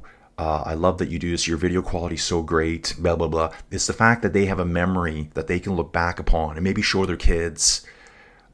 Maybe their kids are probably like 20 years old and go, holy crap, my mom or my dad is really good at this. Because otherwise they think, oh, it's my mom and my dad. They're just kind of useless. They're old. It's kind of why I started doing it. And people still message me, oh, but dude, I just checked out your video from so long ago, and I found you covering me in a race. Dude, so fun. I'm like, dude, I love it. I don't even remember half the races, but the fact that they think that's cool, I really like that. Deutschland Tour, guys, just under 2-minute gap here, 1 minute 40 seconds back right now. They'll next be taking on Visor, 1.1 kilometer climb at 7.4%. Don't forget, though, that there's uncategorized climbs in here, or there's climbs that have no points. It's quite rolly through here. There's going to be a flat after Visor, a flat section, and then there's 3 bumps in a row that have no points that will start hurting the peloton. Back to Renewi Tour. 11. Ooh, guys, things are starting to fall apart here. Things are starting to fall apart here. This is looking interesting. On the climbs now, guys. On the climbs. Let's see where we are. Berg ten Hout, 1.1 kilometers at 5.4%. Our first group of 11 have gone through. Then we got Mathieu van der Poel and Maxime van Gils. Belgian and a Dutch rider taking off up the road. They got a 15-second lead over the peloton at this point. Have a quick look back. Yeah, so it's 240 back to these two, and a further 15 seconds back to the main peloton. Not sure why there's a gap there, really. Hopefully we are live soon, guys. Over here, just going to refresh that to see if anything pops up. I think I am live. What time is it? Okay, they're saying it's live. I don't think it's going to be a live video yet. It's going to be the warm-up video coming up here right away. As that loads, I may run upstairs just to make sure that Joey Jojo's awake. Average speed 48.5k an hour. Just to make sure someone's keeping an eye on that little troublemaker of ours. Let me do that right now, guys. Once I get the video up. Come on, video. Let's go. Yeah, it just locks up at this black screen. Okay, there it is. And then disappears. Give it to me again. I refresh it. I see it. Okay, it stayed. Please stay right there. They're saying it's not live until 7:30. They do have a live feed right now. Yeah, it's just a warm-up video right now, but I'm going to keep that on because I'm finding they've been popping it on earlier. It's funny, too, over here on Flow, they still call it the Benelux Tour. So I think that's the name it went by for years. Dawn saying that sounds like me. So that must be the story of getting back into cycling. T. Royven. Okay, let's go back. R. Stanley, Ryan. Dude, so easy getting inside setup. I think for Americans, you can probably pick yourself up a Wahoo Kicker Core for, I think I've said before, and Sheila confirmed this, with the cog, probably around 500 US. That's brand new, out of the box. You might be able to find one that's slightly used somewhere. I would just get brand new for that price. Jonas said the World Championship is a lot of work and preparation, and he didn't know what kind of level of fatigue he will be at by the end of the Vuelta, but I think he just don't want to do it. T. Royven, I agree 100%. He's got good excuses, and I agree. I just don't think he doesn't want to go there. I don't think a lot of riders want to go to Rwanda and race. Ooh. No, Robert, dude, you tell us. Robert's asking, did anyone catch the Jonas interview presser with him sitting next to his creepy, twitchy DS? What was that about? Dude, I didn't. I need a link to that. His DS, is that Grisha? Come on! I'm determined in life to start saying that a lot more often. I've been watching so many videos, Belgians and Dutch racing lately. It's kind of their thing to say. Come on. They all say, come on. Do you need to go to the bathroom? Come on. Would you like a coffee? Come on. That's kind of how they use it. Sheila, I remember getting chased by a lot of dogs doing long rides, and at least I don't have that in my house. Colin might, though. Exactly, yeah, they come in my room sometimes. I have to make sure everything's in full lockdown. I always have this fear that a dog or a cat is going to put their nose into the rear cassette as I'm blasting along. Just really freaks me out, or put their paw into the chain. We used to have a little dog, Rusty. She's gone now. And there was a day that, and in her last couple years, I was the best thing in the world to her. Ooh, guys, riders that have also abandoned the race here, Renewi Tour, 2 more. Alex Kirsch for Lidl Trek, Jelte Krinsen, and Pierre Wagner. So this race has been brutal for withdrawals. Alex Kirsch, 33-year-old, just abandoned. I'm not sure if these guys are all out the back or what happened there. Why are they abandoning? I'm not getting any reasons for it. Sorry guys, I backed out too far there. No, I don't need you to translate it for me. Thank you. Then we've got Jelte Krinsen. I think I mentioned his name yesterday. He just abandoned as well. I gotta think 3 riders abandoning at once. There was a crash. That's my only guess. Again, I have no video feed to tell you. Nothing's being announced here. 240 gap right now back to Mathieu van der Poel and Maxime Van Gils. Apparently 15 seconds back. And it does say here, first part of the peloton. I think the peloton's splitting apart just by the way they've got that worded.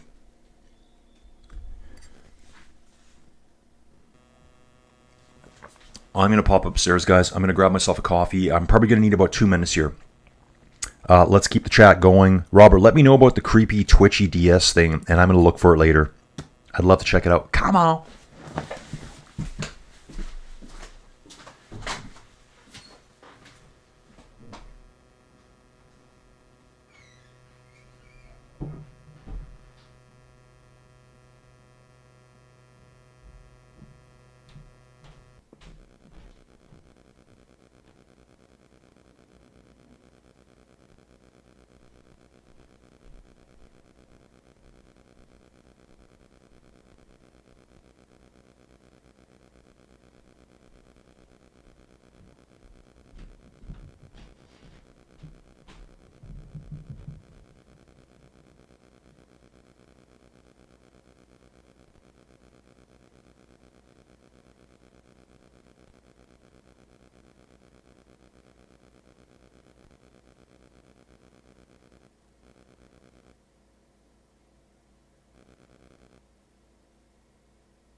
And we're back, folks. We are back, riders.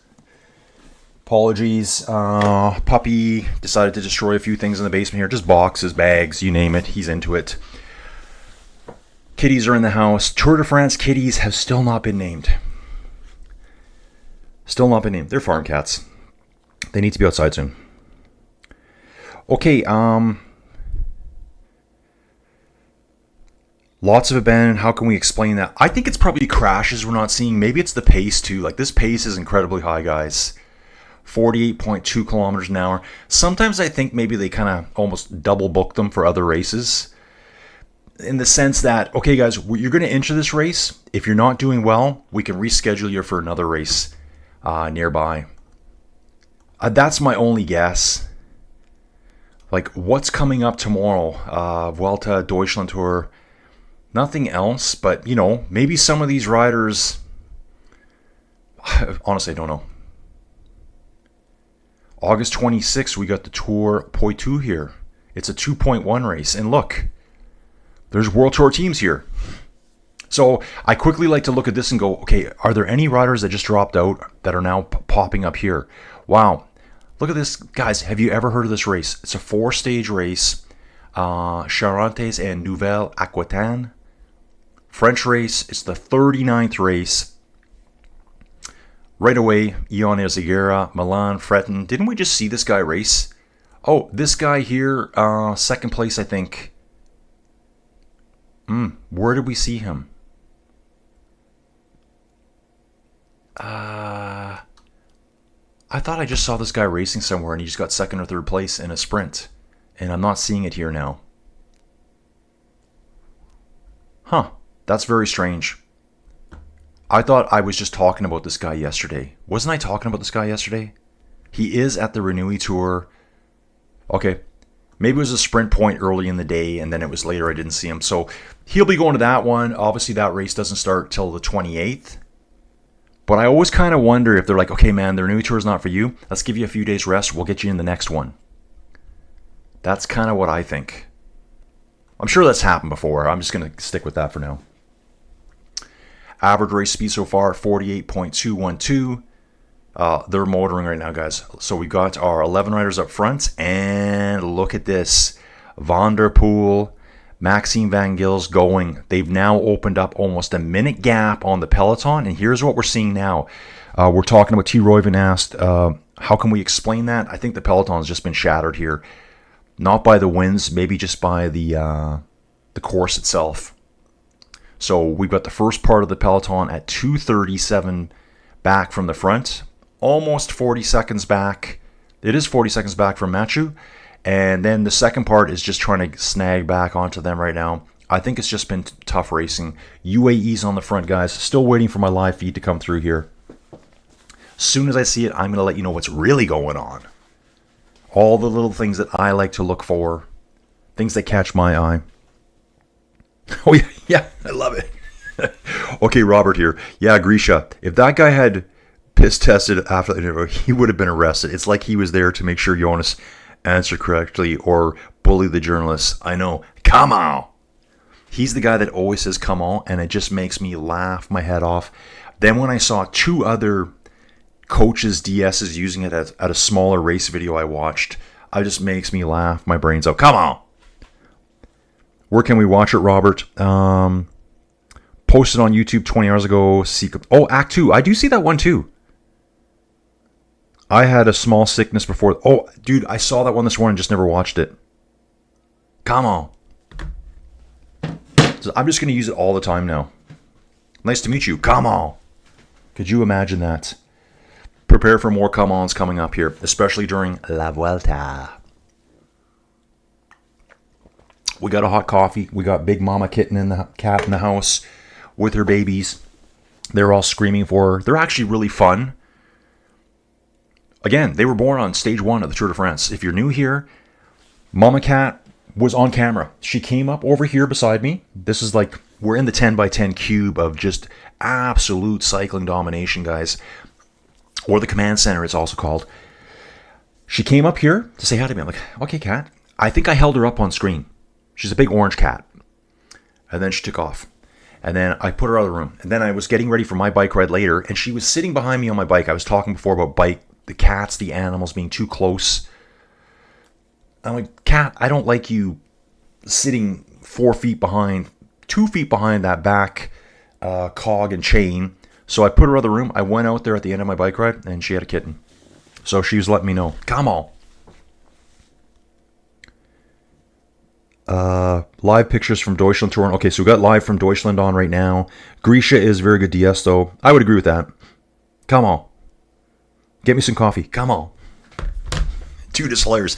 It must be just, it's probably like Canadians saying A. Come on means it's, I know I do it a lot. I know when Joey Jojo first met me, she was like, oh, I love when you always say right. I do say right a lot. It's kind of, it's not a question. It's kind of like, hey, do you kind of agree with me? That's kind of how I use right all the time. I don't even know how to phrase it right now, but you'll hear me say it. A is the same thing for most Canadians. That was a great game, eh? What do you think of that pizza, eh? There's no answer required. You don't really need to answer. It's just a thing. I think come on. Same. I like come on. Come on. I'm going to be really twitched out for the next one. Drink about 6 cups of coffee beforehand. Come on. Okay, so we got Deutschland video coming through apparently. And let's take a look at the Deutschland race right now. And I do see we got some nice thumbnails again. Joey Jojo worked on those. In fact, I scheduled the stream last night before she got home.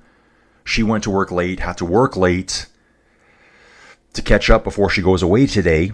And I scheduled the stream. I didn't have a stage 3 thumbnail. Apparently, guys, all these thumbnails and stuff that you do in them is very important for YouTube. I couldn't care. Just let me do my thing. Oh, and Colin's off track again. So yeah, look at this race. World Tour team. We got 4 World Tour teams going to it. Names that you know. Titema Rockets are there. Zeb, I know that name well. I know Joran. I think that's the only 2 I know there. Total Energies is going. Man, I could do this every day of my life. Maybe I should start doing that. Just every day. How many days can I stream straight? I could have a marathon. Crash by Brandon McNulty in the Peloton over at Liddell, Deutschland Tour. Hopefully Brandon's okay. I saw a video yesterday where it showed him finish, and I don't know what race it was. It was La Vuelta. Might have been La Vuelta. And he had blood just streaming down his legs. His face is all beat up. Yeah, tough guy. So hopefully he's okay there at the Deutschland Tour. The break looks like it's split up a little bit. 5 riders in the break have now split into 2 little groups. Only 5 seconds apart. Peloton 140 back. They are taking on a tough little climb here. 1.1 kilometers. Typical stuff you're going to see in this part of the world. Short, steep, repeated over and over. Back to Renewi Tour. I'm trying to get some updates here as to why all these guys are abandoning. So yeah, the Peloton is split right now. Peloton is now back together. Machu and Van Gils are solo out front, about 35 seconds up the road, and then our 11 riders who've been gone all day. They're racing for those time bonifications. And these hills are just going to absolutely destroy them. So right now we are at a place called Pankenberg. Kind of in pancakes. Then we'll go through Dendroderberg. I got to get good with my Dutch, man. I'm sorry. Or my Belgian. It's hill after hill after hill. These all look like 1 kilometer climbs at 6, 7, 8%. Every single one. Just pummel your legs. They're going to be attacking up the hills. There won't be any decisive attacks. I don't think. It's just going to be a war of attrition out the back. Everyone's going to be like, okay, I can't do this one. No, I'm done. They're out the back. They fall off the back a kilometer back. Yeah, I'm out. Maybe that's why we're getting the DNFs. Still no mention of any crashes. Probably once the video feed starts, I'm going to get like a little bit of a highlight reel. That's the only thing I really like about the video coming on late. It gives me a quick overview of what's happened. And back here. Best cycling kit. Let's discuss. Come on! Live streamathon, I'm up for. Dude, I could probably live stream for... Oh, I could live stream 24/7 easily. I put a lot of time into this, but guys, I really enjoy doing it. I find this quite easy to do. I don't even consider this... Okay, I've talked with some of you before about this. Inside Cycling World is not a profitable organization at this point. It will be in the future. I think what I'm doing over here is different, and I think a lot of people enjoy that. It's different than listening to a former pro that may or may not have allegedly drugged in the past, possibly, maybe, with certain particular dudes, blathering on about whatever. Just because you're a racer doesn't mean you're a good commentator. Gadoosh.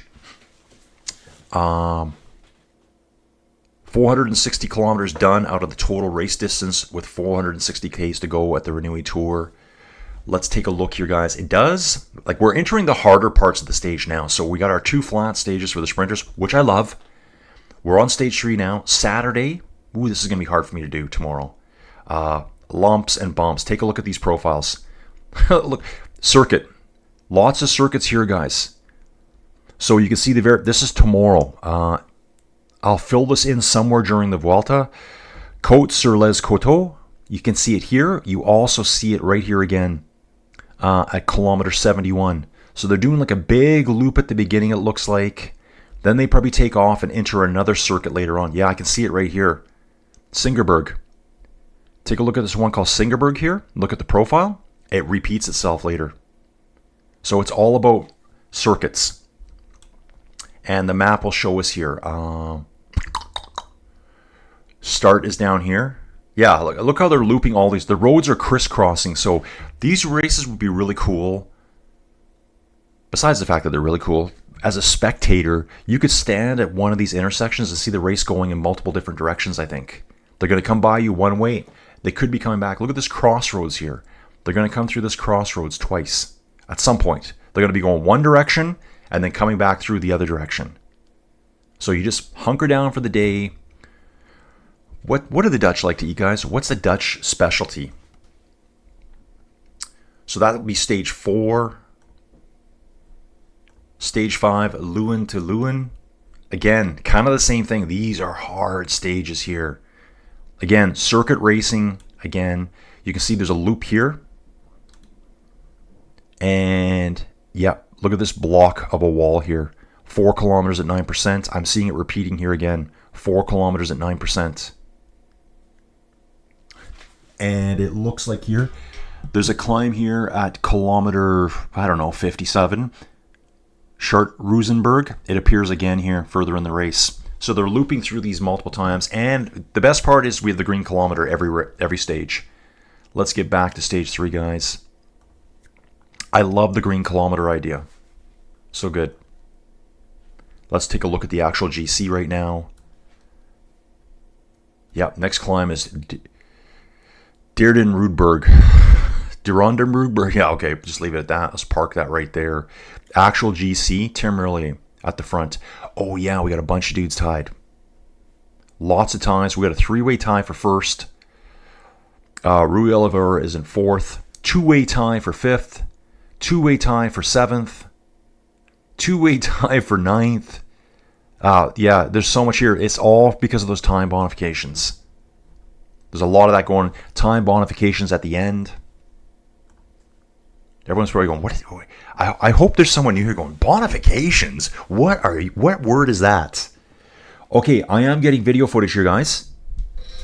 I am now getting video footage. Is this? Yeah, this is this race. We're on, guys. We are on. Let's get my stuff situated here. Keep the mic on, Colin. Keep the mic on. I'm going to be watching this one. We're going to get Deutschland updates as we can. Just started, and it looks like a rider. I thought there was a crash in the middle of the field. He's putting his foot down right in the middle of the course. Helicopter, get away from that tree. Kind of looks like he came to like a very abrupt stop there. Almost like as if something was going on with his wheel. Oh, this guy's running down the road. He's running down the road with his bike right now. Had his arm in the air, and now he's running down the road. pushing his bike. I don't know where he's running to. Maybe his team car pulled ahead of him. 48.7k an hour average here, guys. Intermediate sprints coming up. Maybe he's in a bit of a panic because possibly it looked like a picnic rider to me. Fabio's out. So what does that mean for Picnic right now? What does Picnic have left to sprint with? Oh, Pavel Bittner. Yeah, so it's not Pavel because Pavel rides in the red, white, and blue. Seeing lots of this again, what I call paver sections. You can call them cobblestones, but not really cobblestones. Still rough and hard to ride, though. You know, the pavers, like the interlocking brickwork that you see like in town centers and people's backyards. Pavers. That's what we call them here. Usually they're like this long. They might have a shape to them. You kind of interlock them all together. Ooh, look at Ineos Grenadiers. They're down to 4 riders. This race is hard on the riders. Flow Bikes just cut away for a second. Lidl Trek has lost 2 riders. Oh, see the DS here is Maxime Montfort. Ineos has lost 3 riders. So Picnic, Fabio's already pulled out, but yeah, Pavel Bittner here. This is going to be their sprinter today, which he was yesterday too when he got second place. Video's coming back now, guys. Video's coming back now. Okay, I'm thinking I really like doing this with the phone better now. I just need to... I've got like a phone holder. I'm just going to plop up right here, right in front of my face where you guys can't see it. Okay, yeah, everything's up, guys. Tour de Limousine's up. Just went live with 69k to go. So many races. Yeah, there's 7 races today, guys. Ooh, echelons are forming. This is earlier today. This is the highlights. So that's what was going on earlier. Sorry, that's highlights from stage 2. I knew as soon as I saw that corner, I'm like, that looks too similar. That's where they showed the crash. Oh, that's where that one dude sat in the ditch for a long time. Wow. Okay, there's Bittner right there. This is yesterday, guys. Bittner was waiting. So I need highlights for today, guys. What have we seen so far? This is the green kilometer section. T. Roven St. McNulty taking a lot of time for a bike change. Dutch specialty is apple pie. Okay. And yeah, we don't know curvy swervy. No curvy swervy at these races. Showing the confidence, argy bargy from yesterday. Elbow to the face, had to get a yellow card. Actually, does it show us that? Like... I think it does. It does show fines somewhere. Maybe not at this one, but some races will show the fines and penalties that are assigned. It did during the Tour de France. And it's done it in, I think in Burgos, it showed penalties every day. Almost positive. I could be looking right at it. Race events, what does that mean? This is just the standard stuff here. So... yeah, that's just kind of a simplified version of what we're looking at here. Last race, career points, season results, best stage. Yeah, I'd like to know who got a yellow card yesterday. Yeah, Pavel Bittner second in that one. The Cofidis rider. The Cofidis rider was Milan Frenton. Oh, I wonder if he got...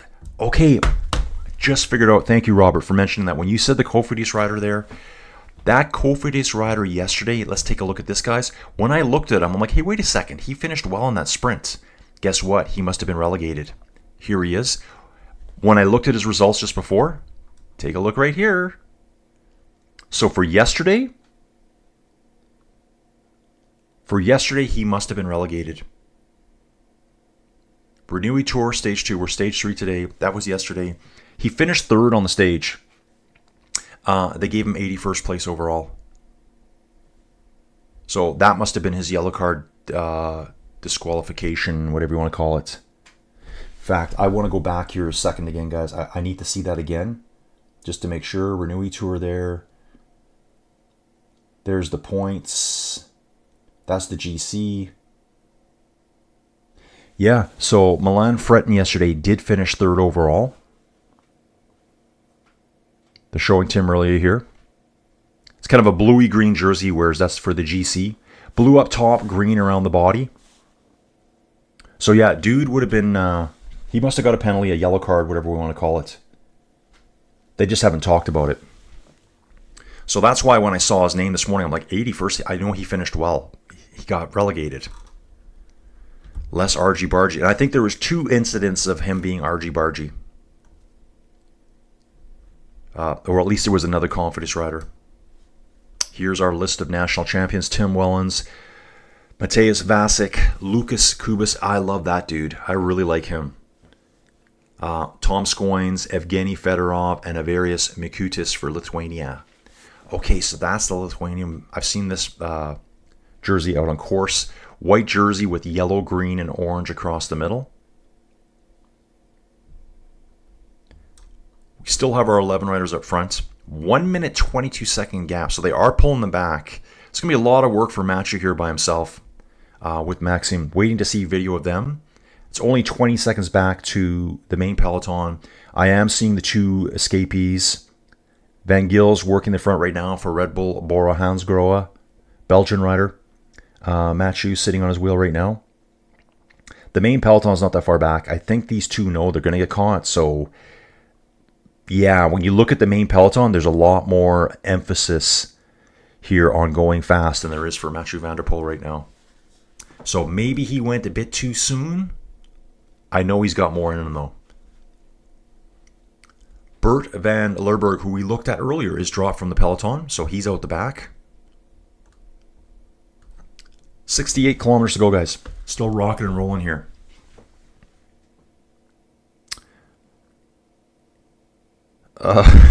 Robert had to stop bonifications after a bad trip in the early 80s. Yes, bonifications. The best kit. What do you guys think? Best kit.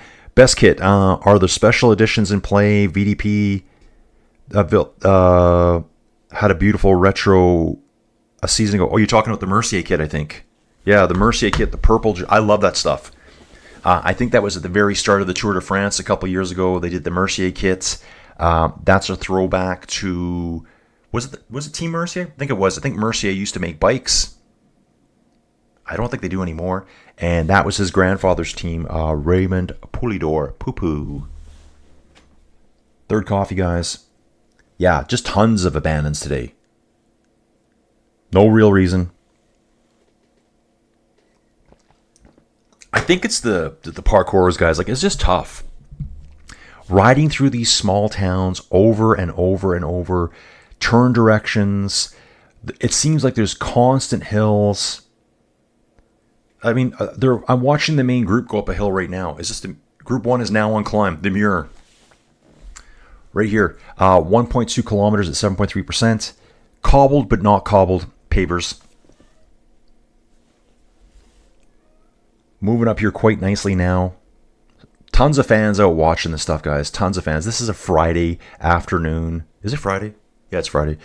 This is a Friday afternoon in Belgium, and they're out watching the bike race. And, oh, man, I would love it. I can't do that here. Just can't do that here. Intermarché rider on the front. That will be Lorenz Rex. Big man, 1.93 meters tall. I love seeing these big dudes at the front powering. I bet you most of the dudes in this front breakaway are probably bigger dudes. That's my guess. That's Colin's guess of the day. I'm going to be completely wrong. Just watch. Let's look at randomly Johan Jacobs. 1.92 meters tall. Groupama FDJ.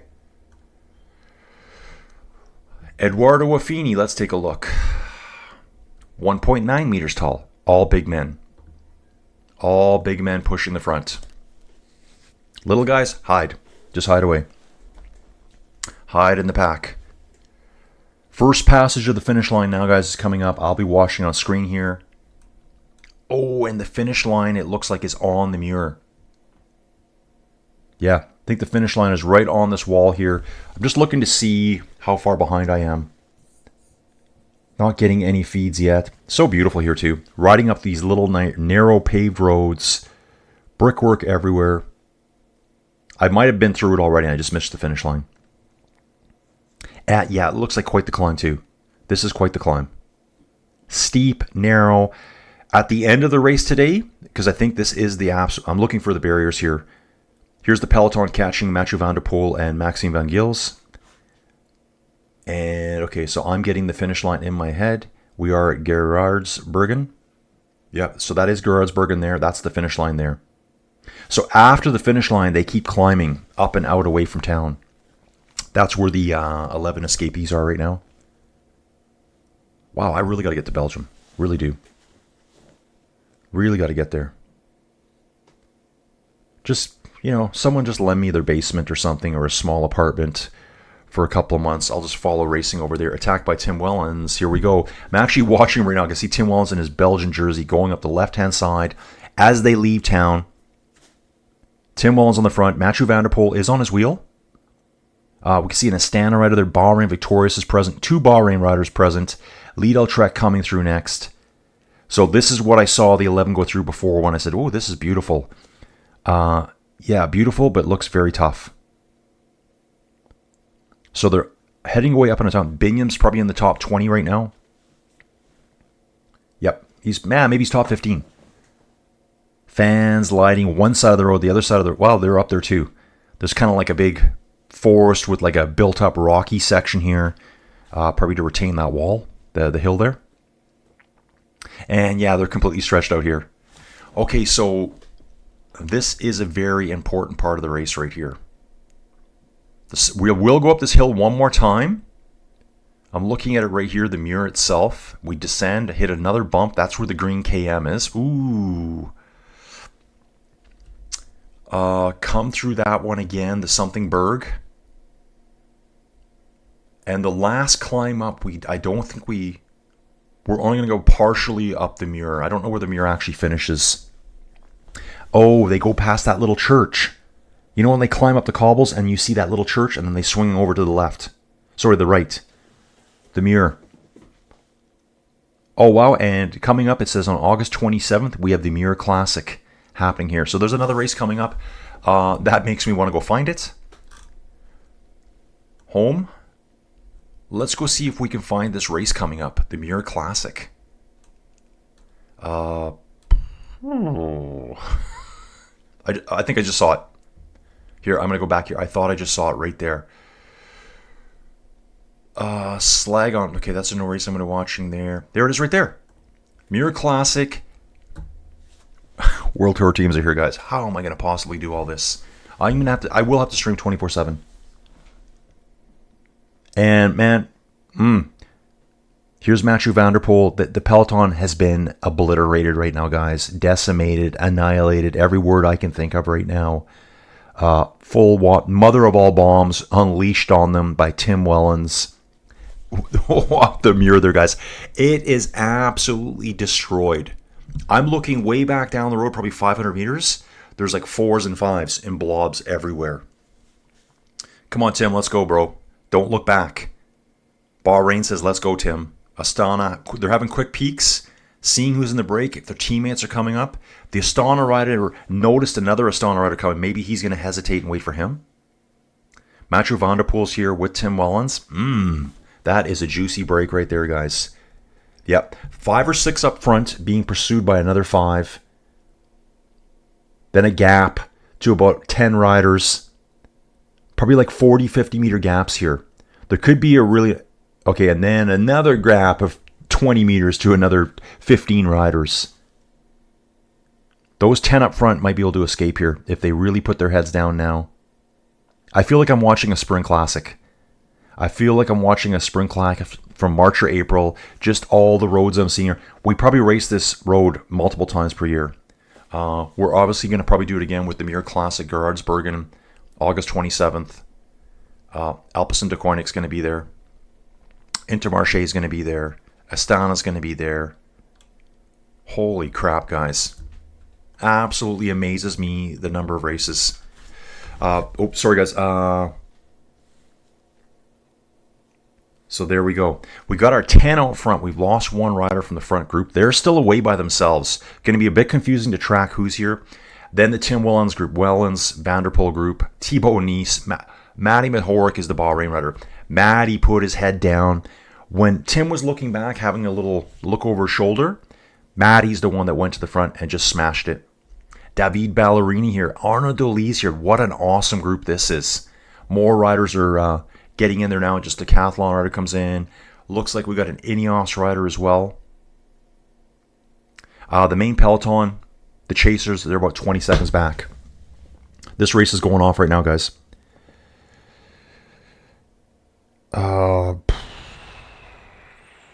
Don's always liked AG2R. I've liked AG2R. I like their brown shorts. I remember when they first came out, people were like, brown? I really like the brown shorts. And Astana. Yeah, I like that light bluey green color. The mirror is also the finish right. Yeah, it looks like that to me. T. Royven, you can see it here. So we've gone through the mirror. Guys, how can I do this better for you? Yeah, you know what I'm going to do? I'm actually going to back out of here. And I'm going to click on the stage here. I find I get a better map here. So, where is the mirror? This is actually harder to look now. There is the mirror. So we've gone through the mirror once. The finish line here, the first passage through was at about 115 kilometers. Roly-polies all the way. We go through the mirror again at 148 kilometers. So we're through it. Obviously, we got to get around back to the mirror. But I think you're not climbing all the way up the mirror, is what I believe. Like if you look at the finish line here, you can see this little flat surface here, then up the mirror, another climb, the little lump in the middle. Here's that one with the flat again. So it repeats there. They bomb downhill, and I think they start climbing the mirror. They shut it down because it climbed after that as well. So we finish, let's say we finish on the mirror. How about that? We finish on the mirror. And again, I've seen this climb a million times in my life, it feels like. Max Valschiel for team. Jake Lewis struggled to hold on to Group 1. That's our breakaway guys. Breakaway guys. I think, let's take a look at this. Who are we looking at here? Okay, there's Mathieu van der Poel right there. Matty Mahoric. So this is Group 2 on the road, Group 1 being our breakaway artists. There is 11 of them back, so one disappeared for a while. He's back now. They just lost track of him. We do have Liedel Trek there as well. That is Matthias Vasic. He rides in his white jersey. 2 Bahrain riders here, guys. 2 Bahrain riders in this chasing group. There's another group just behind them as well. Not the full peloton, though. So what we're looking at right now is Group 2 on the road. 2 Bahrain riders here. Matty Mahoric and someone that's not been identified, but we've got David Ballerini, Arnaud Delis, Thibaut Nice, Tibor Del Grosso, Mathieu van der Poel, and Tim Wellens. The chasing group, about 25 to 30 seconds back. Looks like one rider just got blown out of the back of that group. Looked like a Red Bull Bora Hansgrohe rider. When is the green kilometer? Okay, we still got time for the green kilometer. A little ways to go. 61 Ks to go, guys. We're coming through the green KM banner right now, but it's not counted this time around. So it looks like the green KM banner is at a place called Bosberg. I think that would be the start point of it. It comes up again later on, and that makes sense. I can see the climb of the mirror. The next lump is called Bosberg.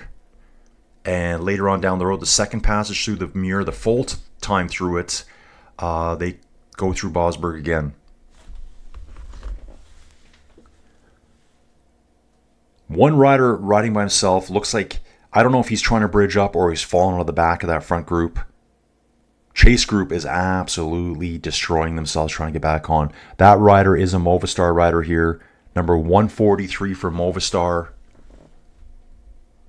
Okay, Maxime Van Gils. He's the rider that just got dropped. That would have been with Mathieu van der Poel. That was Mathieu van der Poel's escape buddy earlier on today. He got dropped out. So I saw a Red Bull rider go. Wasn't sure who it was. So we got 11 up front and apparently 11 in the second group. Then parts of the peloton are 14 seconds back. I think we got more at the back from that. I think the mirror absolutely slaughtered them.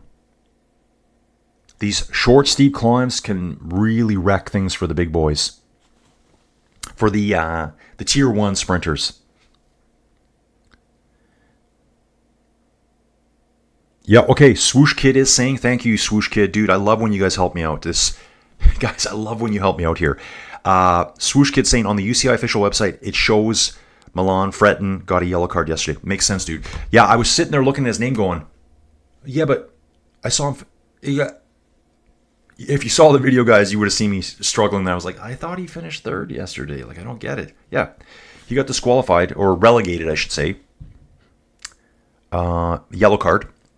And before that, I saw Binyam having problems with a Cofidis rider. So I don't know if that was him twice.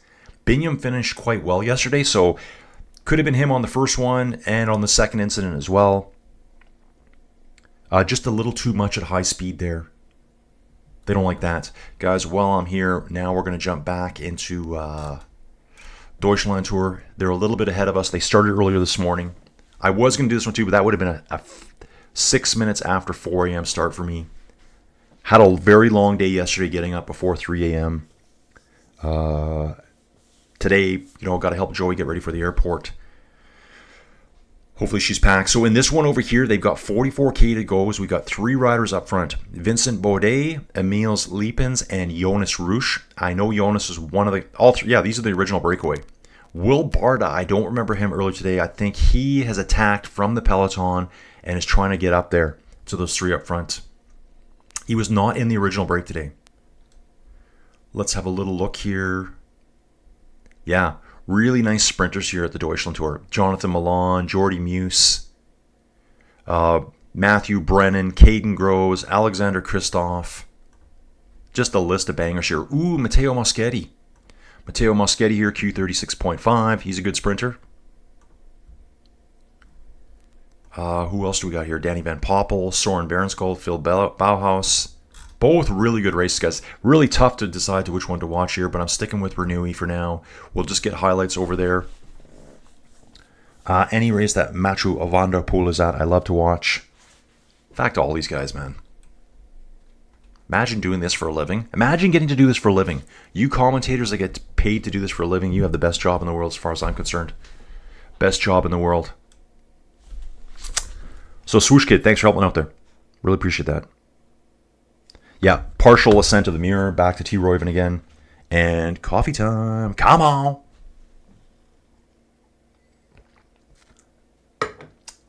We got the Super 8 Flandrian checkpoint coming up here. I read about that earlier too. I think they said there's 30 riders left in the peloton. Man, I really have to come here. I would just like to walk around, hang out in these towns.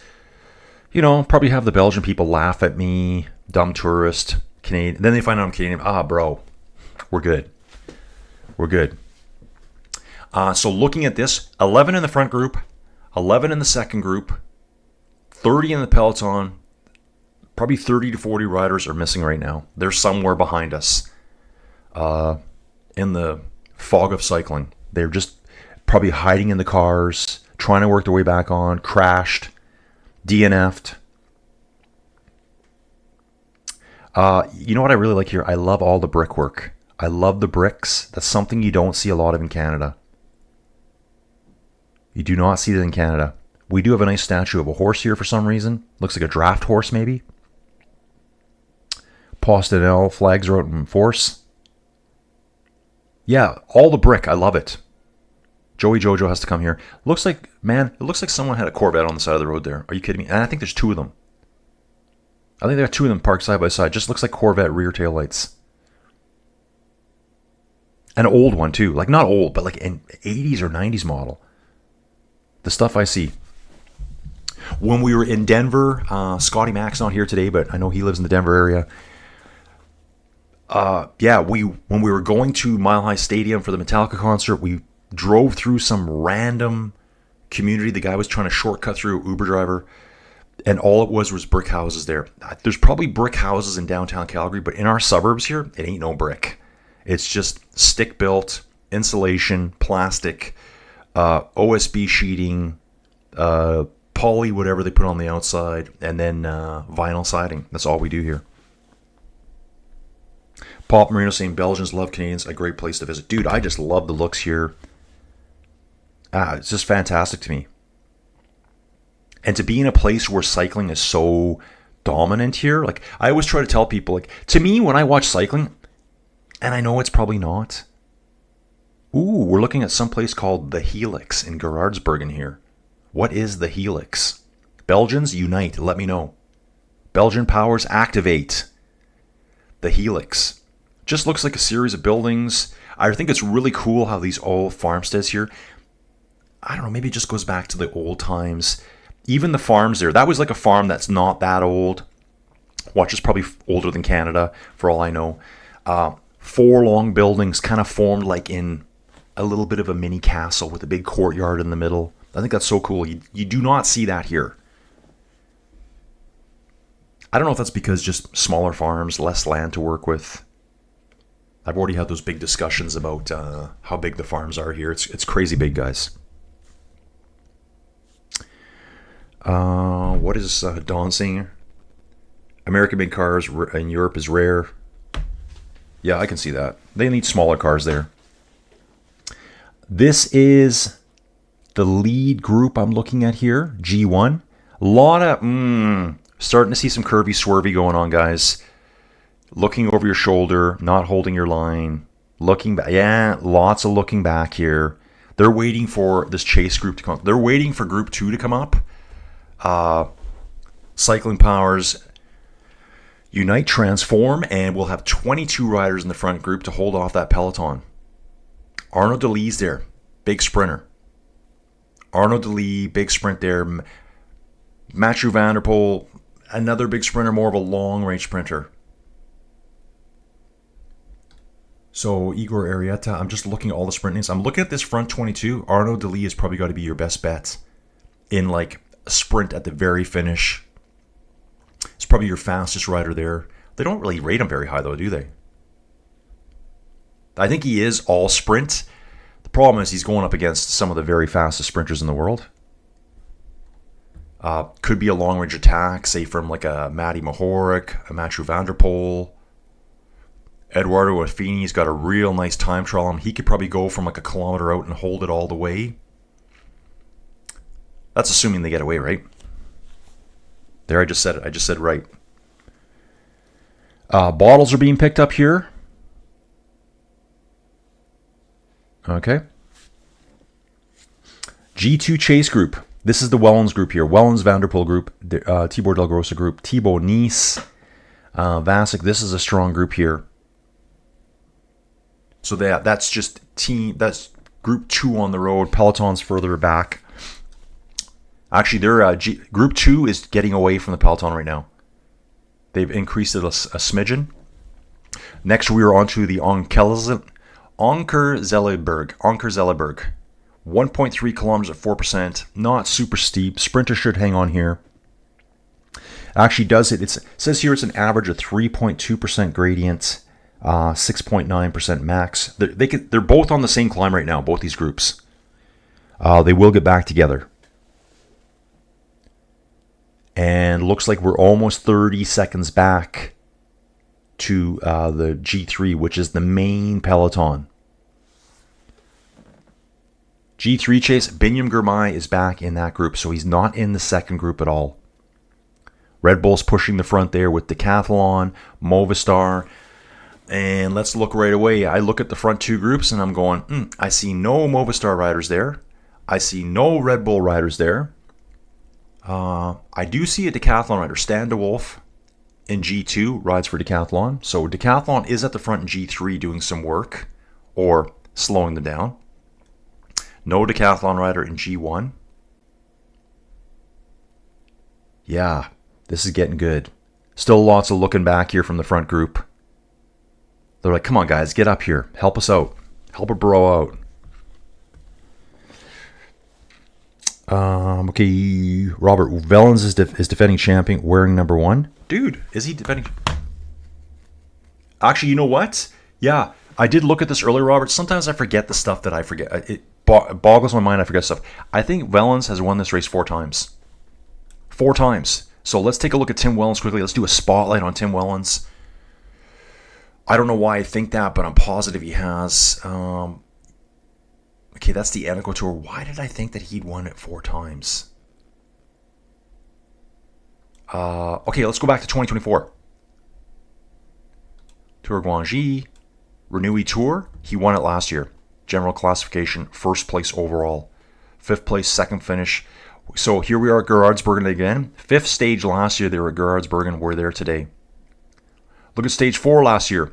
Oostburg through Aalter. We started in Aalter today. Let's go back to 2023. I think he won it a couple years when he was young. and has won it again recently. Look at this here, 2023, he won it. And then I think if you go way back, guys, I'm going off pure memory here. I'm thinking 2014, I think he won the Renewi Tour. Could be called the Benelux Tour back then. Actually, I don't see it there. Yeah, I know, I'm goofing around here, guys. This is how we learn about cycling, though. I'm positive he's won it 4 times. And I think it was split up by like 8, 9, 10 years in between. I'm going to give 2015 one last chance here to see if he won it there. Yeah, it's not showing up there. Sorry, guys. How about 2022? Maybe it was all more. No.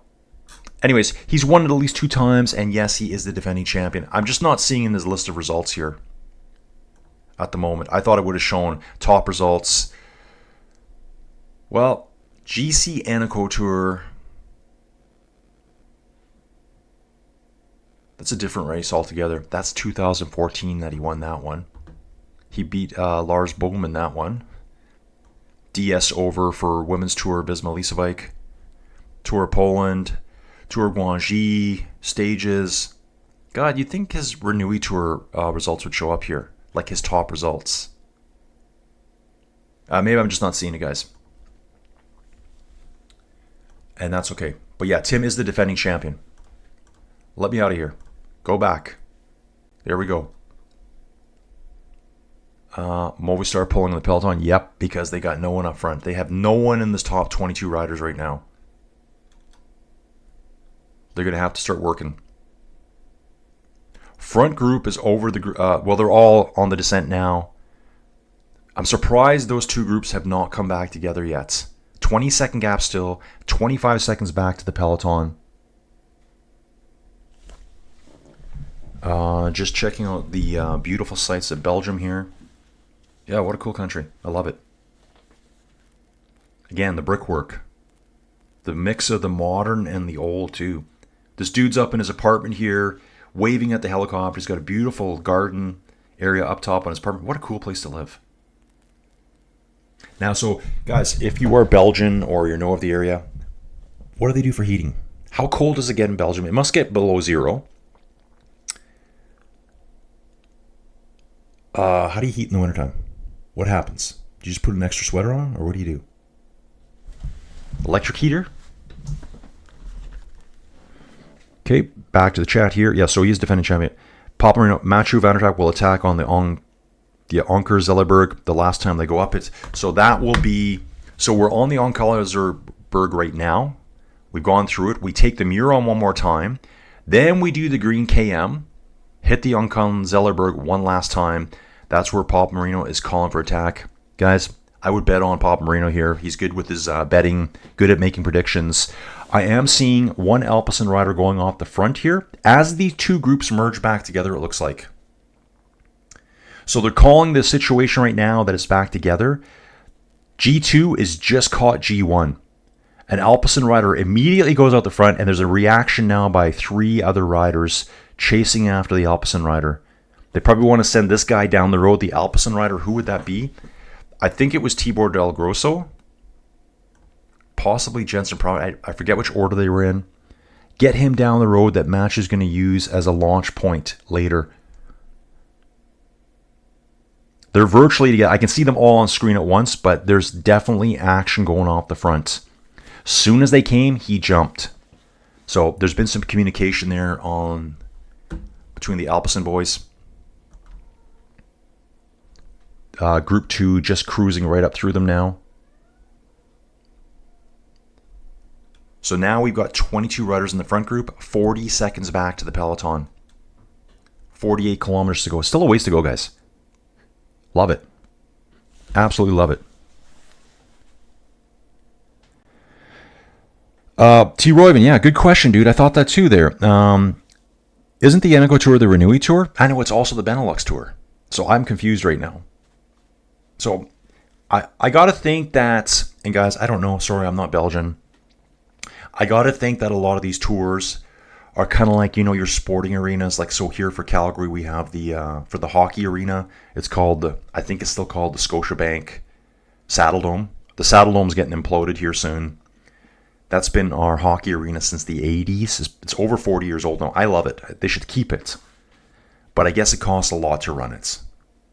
Because everyone's like, why don't they just keep it and use it as an extra facility? Because it just costs a lot to maintain. All these arenas get rebranded every year. So, like, what was it? Mile High Stadium in Denver, it's now called the Empower. It's called Empower at Mile High Stadium. Acceleration of the Peloton by Dries Van Gestel. So Peloton's trying to come back. At least some riders are thinking we got to get up there. And here he is right now. Quickly pursued by EF rider. Movistar's trying to get up there too.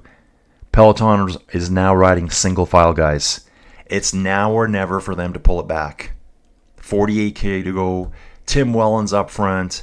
Mathieu van der Poel in the break. You better start working now to bring this puppy back. Yep. So that's right. So T. Royven, I thought that for a second, but I've always known this as the Benelux Tour. In fact, on Flow Bikes, it's advertised as the Benelux Tour. And to be honest, I only know about this race because of my good buddy Ruben, who is Belgian, who I do ride bikes with inside, who is an OG supporter of my channel. He said, dude, do the Renewi Tour. It's really good. So that's how I knew about it. And Pop Marino is saying, Renewi used to be the Benelux Tour. I wonder if it was Eneco before that. I don't know.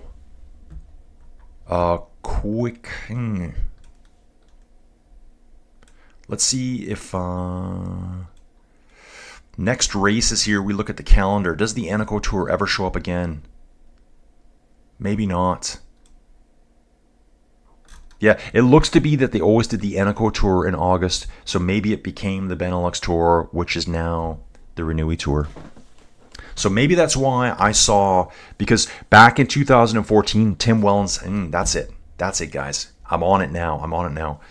Back in 2014, Tim Wellens had a victory at the Eneco Tour, right here, first place overall. So when I looked at the stats, I probably saw him having 4 wins in the Renewi Tour, which has probably just been renamed over the years. So August 11th through the 17th, close enough. And from what I remember from his past, I thought he won in 2013 as well. No, he didn't. 31st place that year. That's okay, though. So he's got 3 wins in a race that...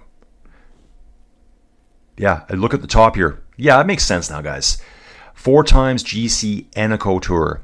2024, 2023. I know he won the Renewi Tour in both those years. So they've just used the name a little bit interchangeably here. I'm sure the sponsor, whoever Renewi is. What does Renewi do? Can someone look that up? What does the company Renewi do? Some type of corporation that sponsors the race. They want to be the lead sponsor. 50th race day for Mathieu van der Poel. Yeah, and of course they're comparing Mathieu here and Arnaud Delis. It's the 50th race day that Mathieu van der Poel and Arnaud Delis have gone up against each other. And Mathieu has won 32 out of those 50 times. Arnaud Delis 18, obviously. They are both in that lead break. We're down to 20 seconds, guys. Unfortunately, these dudes are letting the Peloton come back. The Peloton's working extremely hard here. That's okay. 20-second lead. Peloton's working so hard. Soudal sitting on the front right now. Yeah, if you take a look at the front group, guys, there's no Soudal riders in that front group either. They got to get Merlier up there. They got to get Magnier up there. Why don't we take a quick look at the Deutschland Tour here? As my brain's popping around everywhere. Grisha, come on. Jonas Roosh still out front. One of the original breakaway artists. Vincent Baudet, 15 seconds back with Emils Lépines. And Miguel Heidemann, 45 seconds back from the Peloton. He was one of the original escapees as well, so he's gone on the attack again. They have 31 Ks to go. I think this is interesting here. So Peloton's chasing so hard. They are completely strung out single file. Soudal driving hard. Breakaway artists, 22 of them up the road, 20 seconds ahead. By the time they do this catch, we may be going up the Muir again, which would be really good for maybe Mathieu van der Poel to attack, maybe Tim Wellens to attack. So it's going to take time to bring it back. Current speed at the front of the peloton on a descent here right now, 66k an hour, guys. Boom, boom times, folks. It's time to go off here. Time to go off. They don't want to be caught. So when the peloton catches them, they're going to be tired. A lot of those legs will be hurting at that point, trying to pull these dudes back. These dudes just need to work together properly. 44k to go, guys. Robert, EF best kit because I can always pick them out. Yeah, I love EF. Euskadel, Euskadi, I can see them easy. Intermarché, do I love the kit? Probably not, but I can spot them real easy from a distance. Really stands out to me. The hardest teams for me, I have a real hard time seeing Astana. Whenever it's a helicopter shot, if I'm looking at Astana and say Decathlon, I cannot tell them apart. You probably heard that a million times. Yeah, Cofidis is easy to stand out too. The orange and the yellow. Bora Red Bull. Yeah, I love the Bora Red Bull kit too. I never really see the pinstripes from the helicopter shot, but yeah, it is super cool. Okay, T. Royven. Waste management company operating primarily in the Benelux region. Oh, so Benelux is a region. Is that kind of like a province? Is that what that is? A county? I would have assumed Benelux was a company as well, but okay, just search it because T. Royven just searched that. Yeah, it makes sense, right? They just changed the company name, the race name over the years. Companies get interested, want some exposure to the area. They brand the race for a few years. Wonder what they pay for that. Got a UAE rider here in the breakaway who looks like he wants to light something up here for Tim Wellens. It's Igor Irieta. Igor Irieta here, Spanish rider, 22-year-old, 70, currently 70th place overall, is driving the front pretty hard. They are coming back. Ooh, they pulled it back to 11 seconds already. Sorry, 20. Sorry, it's still 19. Saw 11, and I think it must have been 21. 19 seconds here. Arnaud Delis, big sprinter. We got Matty Mahork in this group. Matthias Vasic, Thibaut Nice, Eduardo Affini, Del Grosso, Mathieu van der Poel, and Poole, and Tim Wellens. Again, Soudal driving the front here in the chase group. I'm not sure what we have out the back from this. I haven't seen the remnants of any of the other groups. Trying to get to see how big the peloton here is at the moment. Soudal driving. Very hard to spot Tim earlier right now for me. I know he's got like a bluey green jersey on, which of course is going to confuse me with Decathlon. Alpecin has 3 riders in the front. Bahrain Victorious has 3 in the front. UAE 2, Lidl Trek 2, and Astana 2. Top 5 there. Going through these little villages here in Belgium. So head of the race, 22 riders right now.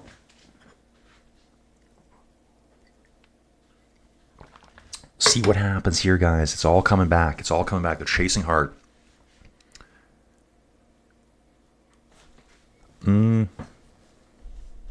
Okay. Benelux is the region. Okay, I didn't know that. So, guys, is Benelux like a province, a state, a county? So it's actually a geographical region in Belgium. Igor Irieta, good for Team UAE. Marius de Boer. Dude, am I saying your name? Dude, Marius de Boer. Welcome aboard, dude. How did you find the channel? I'm sure you're just looking for coverage of the Renewi Tour, and you found it right here, dude. Welcome to my chat. My name's Colin.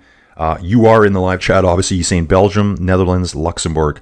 Oh, or is maybe the Benelux region, those 3 areas. Is that what you're saying? Dude, I'm going to have to look that up later today. Colin, put that on the list of things to do. Check. Constantly researching stuff, guys.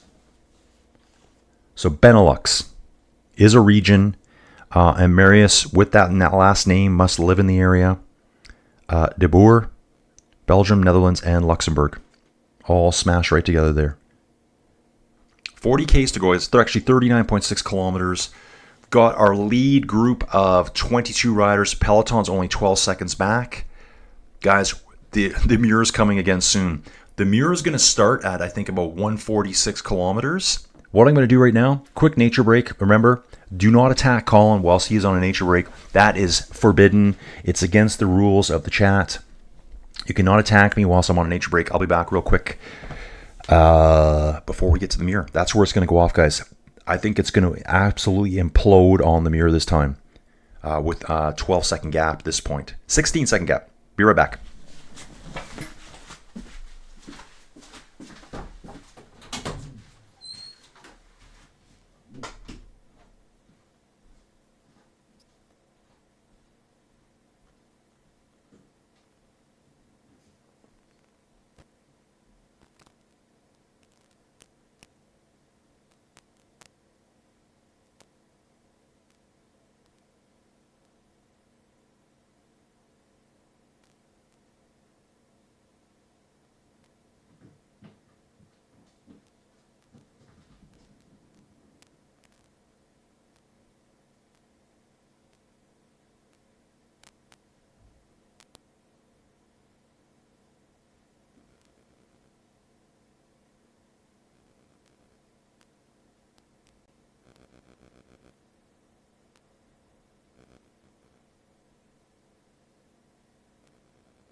And we're back, dudes. We are back, dudes. Here we go. 16-second gap still. I'm just going to give this a quick refresh in case anything got missed.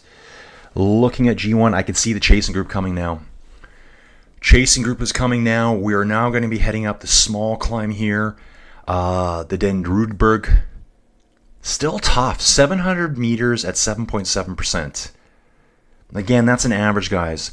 The first part is only 5%. That last little wall there, it's pretty tough. The last couple hundred meters of this one are really steep. I bet you they're over 10%.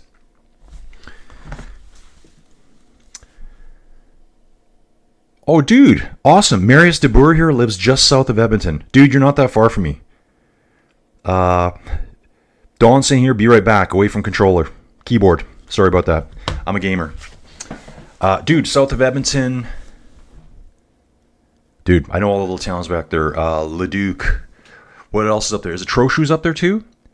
Beaumont. Dude, I'm through there all the time. All the time. So, dude, Marius, I'm just east of Didsbury. Didsbury's a small town. You know, when you're going to Calgary. So it's Calgary, Airdrie, Crossfield, Carstairs, Didsbury, Olds, Innisfail. Next big town up would be Red Deer. So I'm in that area there. So Marius is a fellow Albertan dude. Welcome aboard. From your name, though, you sound like you're Dutch, or I guess you're probably Dutch. That's my guess. De Boer, I think. Dude, love it. Love that you're here watching from Alberta right now on a Friday. Oh, I like this. I like this right here, guys. Tomas Kopecky. Guys, I've been watching these guys so much. Tomas Kopecky has attacked and joined Group 1. This dude right here, he's so fun to watch. I've had so much fun. If you haven't gotten into watching the Titama Rockets, there's the Tour de Tima, then they have the Titama Rockets page, I think it's called. They've got a ton of videos on there. I haven't even watched their Tour de France coverage when they used to follow the Tour de France around. I've seen bits. I'm watching when they started out as a continental level team. Now they're a Pro Series team. This guy's one of their top guys right here. Absolutely a top guy. Just seems like a dude you'd like to hang out with. 25-year-old dude. So he's actually gone on the attack for Unibet. I'm sure Boss is saying, dudes, you got to get up there. Boss, Titama. That's, I guess, I don't know what you want to call him. The overall dude for Titama. It is his name. There is, I think, 3 of them that run the team. Sportsman Philly's back. Oh, geez. Okay, I got it now. Robert, I wouldn't have clued into that. Marius, I didn't clue into you either when you said that. Belgium, Netherlands, Luxembourg. So this is Robert helping me out here. BE, capital NE, capital LUX, Benelux, Belgium, Netherlands, Luxembourg. Makes sense now. And now it makes sense to me. Got it. Oh, and I'm on video delay here. I can see Thomas Kopecky dragging himself back up here, full time trial mode to jump back onto these guys. Imagine the effort it takes to get back onto, to bridge a gap up to Mathieu van der Poel, and Tim Wellens, plus the other 20 riders that are there. Really good job for Kopecky here. His younger brother's joining him on the team next year. Dylan Groenewegen is joining them on the team next year. Really cool to see the development. What's fascinating about it for me the most is, and I know this happens all the time with these teams coming up, these guys are documenting all of it. Documenting how they're getting up in the levels, racing against the best. Okay, so Benelux, Belgium, Netherlands, Luxembourg. Sportsman Philly, he's back. Sportsman Philly 22 is back. I'm pulling for Chavez or Cepeda in the Vuelta España. Cepeda is a friend of Carapaz, my favorite cyclist, along with Healy. Dude, I wish Carapaz was there. I wish he was there. Who's the other guy dropped out? Max Poole. Epstein-Barr. So remember, guys, I said earlier about Carapaz. I think he's probably got something like that. Just my wild guess. Okay, I'm just speculating here. I think Epstein-Barr is a kind of illness. I guess it's a disease, a virus maybe, where it's I called it a fatigue illness, and that's what I mean by that. So maybe it's Epstein-Barr is the word I was looking for, where you're just fatigued for months on end and you just cannot get going again. You try and you cannot, even though in your brain you might be saying, I'm ready to go. I'm not physically hurt, but the fatigue is so bad you just can't do it. So maybe Carapaz is going through something like that too, because he pulled out of the Tour de France 2 weeks before it started. I'm like, dude, and it said he had a stomach problem, or it said he had a stomach infection. I'm like, dude, isn't 2 weeks enough to recover from a stomach flu? When I read stomach flu, I'm hearing like, oh, you got diarrhea. That's what I'm hearing. Okay, that's just what I think. Don't blame me. Ooh, juicy time, guys. The Muir starting now. They are on the Muir now. I'm watching it now. Yeah, here we go. Final lap. They're across it now. They are on the Muir now. Up those cobbled pavers. UAE pushing the front here. Mathieu van der Poel, left-hand side of the road. And what is our gap? Still a 22-second gap here. 22-second gap. Oop. Okay, so the front guys, there's a couple of riders dangling off the back here. I can't tell who that is, too far away. One rider pushing the front, Bahrain victorious rider. I believe that's Fred Wright. Matty Mahoric is sitting third place right now, I think, behind Tim Wellens. That's what I'm seeing. Okay, that's right. It is showing now Fred Wright's accelerating on the front, so he's leading the group through the finish line. That's only partially up the Muir. We're still climbing the Muir now in the front group. Technically, we're on the final lap now. We've crossed the finish line for the second last time. We take a hard right outside of town, and we start swerving our way up back into the forests. Here's the secondary group coming. Ooh, tougher. That's Vasic there for Lidl Trek. Got one Intermarché rider here. Rider is doing the ditch riding, or the... So Tim Wellens is on the attack, you guys. Mathieu van der Poel goes with him immediately. Wellens attacking. Back up. This one shot I keep getting of the side of this hill is so ingrained in my memory.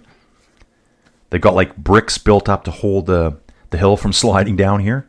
3 riders up the front here. Wellens, Van der Poel, and that could be De Lee there trying to hang on to them. I think that's De Lee trying to hang on. Looks like a Lauda rider to me. Got 3, group of 5, and then singles. Singles coming up. Where is my Unibet Titema Rockets rider? Looking for them now. They got the purple helmets. They've got kind of like the lightish blue jerseys. Okay, I need to have a good look here, guys. Having a good look. Okay, Van der Poel. Is that De Lee with them? It is De Lee with them. They've dropped Wellens. Wellens has been dropped on the left-hand bend right before you pass the church and that little balloon thing you see. Matty Mahoric looks like he's in 7th. So it looks like, yeah, 6 up the road. Matty Mahoric maybe 10, 15 meters back. I wonder what's on the balloon. It says Willie Nason. Willie Nason. What is that? Yeah, I can't believe DeLee is hanging with Van der Poel here. I don't know the name of this church offhand, but this is a super famous place that everyone should know, and I don't know it right now. Don's back.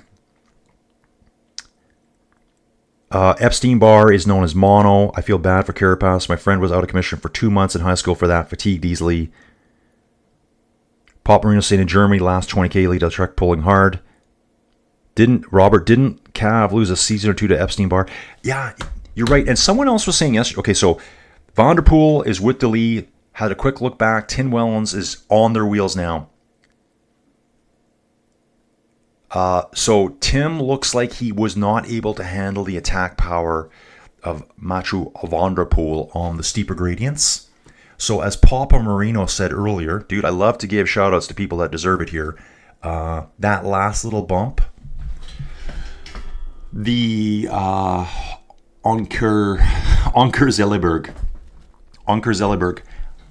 that's where Papa Marino is saying that Mathieu Van der Poel will attack and go for the win.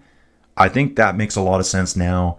I think it's probably steep enough. It's shorter that Wellens won't be able to hang on, and then Matthew's going to dive deep. Wellens is with them now. 3 riders, probably got about a 100-meter gap to Tibor Del Grosso and Alberto Bettiol. Haven't seen that name in a while here today, so he's been lurking in the group. A further 3 seconds back to Matty Mahoric, Fred Reith, and Stan de Wolf. Guys, they're smashed everywhere. Those 22 riders were quickly blown apart on the mirror. What a decisive climb. I love these climbs here. Like when you think about it, you know, all the hype we see for the stage races, I'm part of it. All the Grand Tours. Oh man, they're climbing the Tour. Oh, they're climbing the Galibier. Sometimes it doesn't end up being anything. They just all ride up together. I mean, there's a few things that happen. I think these climbs are more decisive. They absolutely just destroy the GC. That's what I'm seeing now. And then there's flat parts in between, strong riders that can pull themselves back. Yeah, Epstein-Barr. Yeah, so again, I saw yesterday, I think Epstein-Barr, I think it's a thing in cycling. It's a fatigue disease. And going back to Carapaz again, 2 weeks before the start of the Tour, which I think was July 3rd this year, I think. I'll have to double check that. Maybe it was the 5th. He pulled out 2 weeks before. So he was already suffering. When you say stomach illness, that means you're puking, you got diarrhea to me, that kind of thing. You're fatigued. 2 weeks before he knew he wasn't in shape to go. So by the middle of June, he knew, I can't do it. July, all into July, all into August, he's had over 2 months to recover from it. 9 weeks now. And then he pulls out of La Vuelta. So I think probably something that he has. And then I heard yesterday that it's a thing cyclists get, like a fatigue illness. Maybe their bodies are so drained, they if it actually is mono, I don't know if it's the same thing or not. But I know kids would get mono in high school, and basically they wouldn't show up at school for a semester. They'd be so out of it. They'd just stay at home and do their schoolwork. Virtual GC at the moment, Arnaud DeLee finds himself in 5th place. Sorry, up 5th places. So it's Arnaud DeLee in first. Mathieu Van der Poel has moved up 35 places. Tim Wellens up 53 places. Remember, guys, the peloton is so compressed right now in the overall standings. We'll look at the virtual here again. So they pulled back like 50 seconds. Yeah, let me figure that out. How about the bonification? Ooh, guys, don't forget. Oh my, did I miss all that?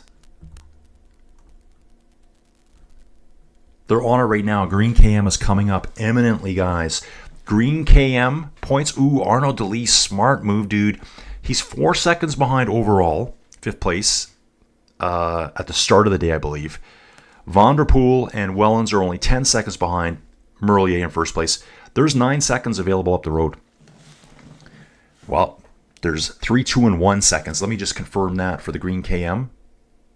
Yeah, 3, 2, and 1 at each point. We got 3 of those points. That is coming up right away. I need to take a good look at this, guys. You can see it here. Actually, I think we're through the first segment. We're going to be going to the second segment now. And I'm just going to check here. through the first banner. Arnaud Delis went through it. I don't know if he got those points or not, or that was just the starting point. Kind of hard to figure out where we are. They gave it to him.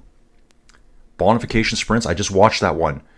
It went to, looks like they're going to say it's going to Arnaud Delis, Tim Wellens, then Mathieu van der Poel. And just going to watch here quickly, guys. 3 riders up front. They have an 11-second lead over 5 riders. And then there's a group of 4, another 20 seconds behind him. Mathieu van der Poel attacking now, guys. He's not waiting for the Anker Zelleberg. He is going now at the green cam.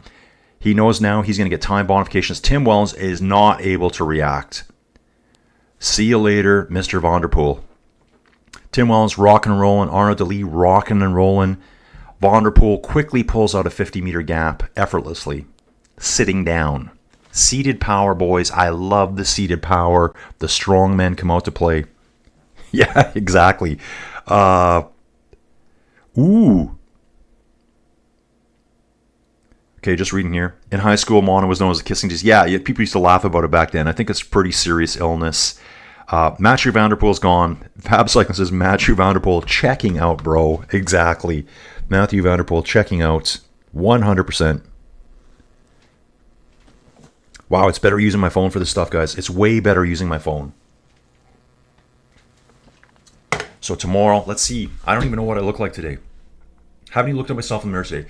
Yeah, maybe I'm going to have my phone. I'm just going to hold it up here. Yeah, like my phone. Yeah, you guys can't even see it. I can see everything. So I'm going to have another boom over here looking at that. And maybe that'll make me talk to the camera more. Maybe I'll move the camera down. So there's been a crash in Germany. Lipowitz is down. Dancing Mathieu van der Poel is very powerful. Exactly. My favorite cyclist. Riding his Canyon bike here at the front, going for it now. He does have a ways to go. 28 kilometers he's going to have to ride solo. Or not. Big thing for him here is these time bonifications. Longest solo win in Renewi Tour history is by a certain rider that might be at this race. He is absolutely in this race. Mathieu van der Poel had a 50-kilometer solo break way back in 2020. The weird year. I wonder when they ran the race that year. It's 2020. This race is ran in August. At that point, we were all like in underground bunkers. Lysol was the number one product that anyone could buy. Never bought any. Never bought any of that stuff. Sonny Cobrelli went on a 25.6K break. Sonny Cobrelli. Retired since 2022? Okay. I would have had a wild guess that maybe he's still racing. So Van der Poel knows what it's like to go on a break here. He has an 8-second gap over Tim Wellens and Arnaud Delis. I think that will open up again more on the next climb. I think he'll attack again over the next climb to put more time into Wellens and Delis. They cannot react to his accelerations. Way too much power. 1,000 watts plus on those seated pushes, I'm sure, by Mathieu van der Poel there.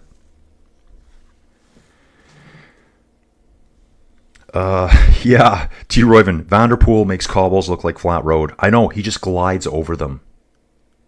Wellens and Delis working well together here. Wellens is the defending champion. We've got that all figured out here. Yep, the riders in Group 2 are working together. Absolutely they are. Then we've got 4 riders in Group 3. Del Grosso, Wright, De Wolf, and Bettiol. Matty Mahoric is by himself. And I think Matty was with the group and he attacked away. Oh, no. Matty was with Group 2. Group 2. They're changing the number. Guys, we've got 6 groups on the road right now. The Peloton, they're saying they're 120 back with a question mark. No one even knows anymore. The last victory for Mr. Van der Poel, Stage 2 of the Tour de France, 47 days ago. So good to see him back in form. I think the pneumonia he had, whatever that was, I think it's out of his system now. As of yesterday, he just seemed very quiet at the race. Delis just killing himself to hold it. Yeah, oh, absolutely, Robert. Delis was killing himself there. Finite resources. Okay, thank you, Finite Resources. Commentators didn't know Fragile is retired.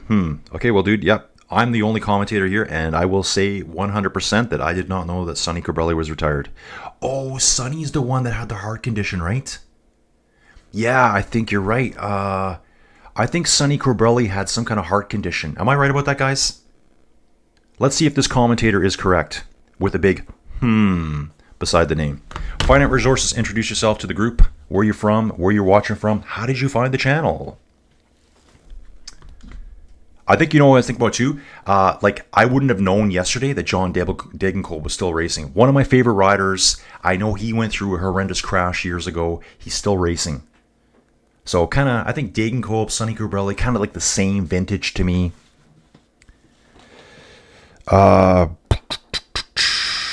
Still waiting for an answer here from Finite Resources. How'd you find the channel, dude? Where you watching from?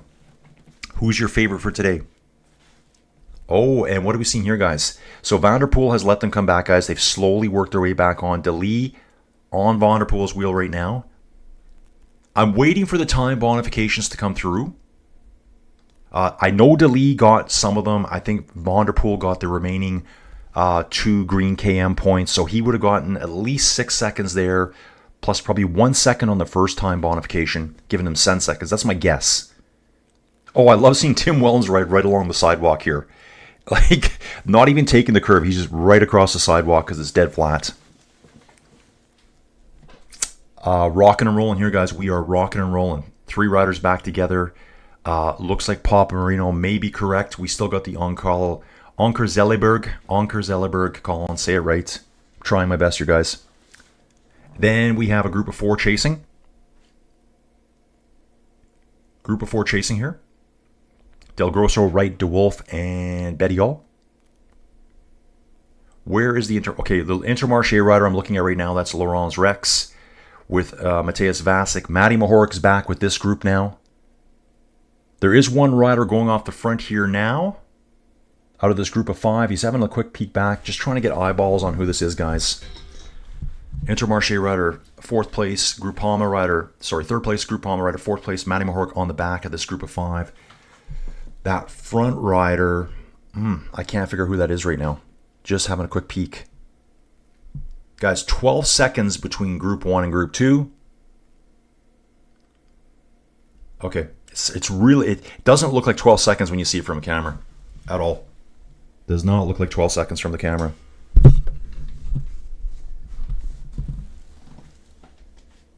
Just going to take a long pause here. Anker Zelleberg. 1.3 kilometers at 4%. This one doesn't get as steep as the rest. This one's actually pretty mild. I think Mathieu does very, very well attacking on the steeper ones. Are they going to let this group come back to them? It is a 12-second gap right now, guys. 12-second gap. Mathieu has a teammate back there in Tibor Del Grosso. Everyone else is riding solo. From the group of the Wellens group back to Chase Group 3, that's the Mahoric group, it's a minute, over a minute time gap. So there's just groups of people all over the roads here. There will be green points at the finish. There will be more time bonifications at the finish. Rock and roll, guys, rock and roll. Why don't we take a quick look? We got 22K to go here. The Deutschland Tour, we've got 29 kilometers to go, guys. Look at this. Kind of on the downhill here. Group 1 at the Lidl Deutschland Tour as I'm looking over at the Renewi Tour over here. De Lee flicking Van der Poel through. Jonathan Milan, Danny Van Poppel, Jan Christen, Jonathan Narvaez, Matthew Brennan in the mix again, folks. Brennan's in the mix here. We've got a 12-rider break, 12-second gap over the peloton. Soren Varenskold up there as well. Paskern Enkhorn, Ilian Van Wilder, Yvon Romeo. I know this name really well. Yvon Romeo. This dude did quite well at the time trial. Stage 5 of the Tour de France is here. Let's have a little boo. See if my memory is correct. 7th place overall in the individual time trial this year at the Tour de France, guys. So sometimes my memory does work. Sometimes it works, guys. Back to the Renewi Tour here, guys. It's lumpy bump here. Having a really good shot. Onkerzelle. So Onkerzelle is obviously a small village. The Berg is the hill that's on the way out of town. It's quite prominent. Like, it's really jumps up quick here. De Lee, Van der Poel on the front, Vellens sitting in their wheels. Vellens wearing number 1 as last year's winner. And the defending champion from 2023. Vellens having a little look back here. Milan and Brenner, front group in Germany. Yeah, dude, I just saw that. I just saw that there. I just jumped through that quickly. Looks like there's 12 in the front group over in Germany. Robert, still thinking about how to do an overhead feed zone system. Yeah, with the drones. Dive bombing them. Attack by Wellens. Attack by Wellens at the start of the Anker-Zellerberg, right at the very base of it. Van der Poel easily reacts. De Lee's right there too. I'm waiting for a counterattack from Van der Poel here. Still waiting for a counterattack.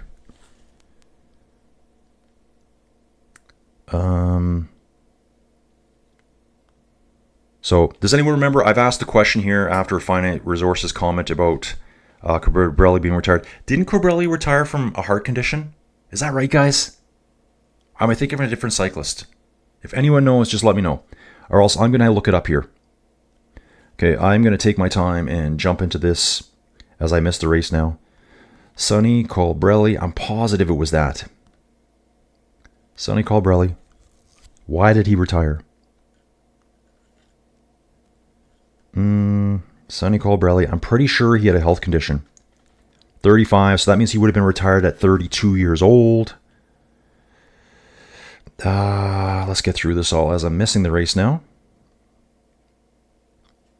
Cardiac arrest, that's right. He did have cardiac arrest. He returned. So he had a bad season 2022, suffering from bronchitis. Vuelta a Catalonia 2022. He collapsed. Yeah, that's right. So boom. At Finite Resources, I did remember he had cardiac issues. So there you go, dude. And we'll get back into this. Now I've lost my YouTube page here. Are we back? We are back. Okay, yeah, so it's coming through now. Must be a delay here on the comments. Colbrelli had a heart attack, finish line a few years ago. Yeah, it was 2022. Yeah, I guess he had a bad start to the year with bronchitis. Stage 1 of Catalonia, he had a heart attack. He collapsed at the finish, and it was confirmed to be a heart attack later. And I'm watching this here. Wellens attacking again. I'm surprised Machu's not up here. Maybe he's just waiting. De Lee just kind of hanging on the back right now. The chasing group of 4 is 50 meters back, 60, 70 meters back, maybe. These 4 are coming back. Tibor Del Grosso, Fred Wright, Stan de Wolf, and Alberto Bettiol. Oh, yes, after winning Roubaix. Yeah, crazy. Yeah, I wouldn't have, like, again, guys, if someone would have said Colbrelli was here, I'd be like, really? Where is he? Honestly, I would have said that.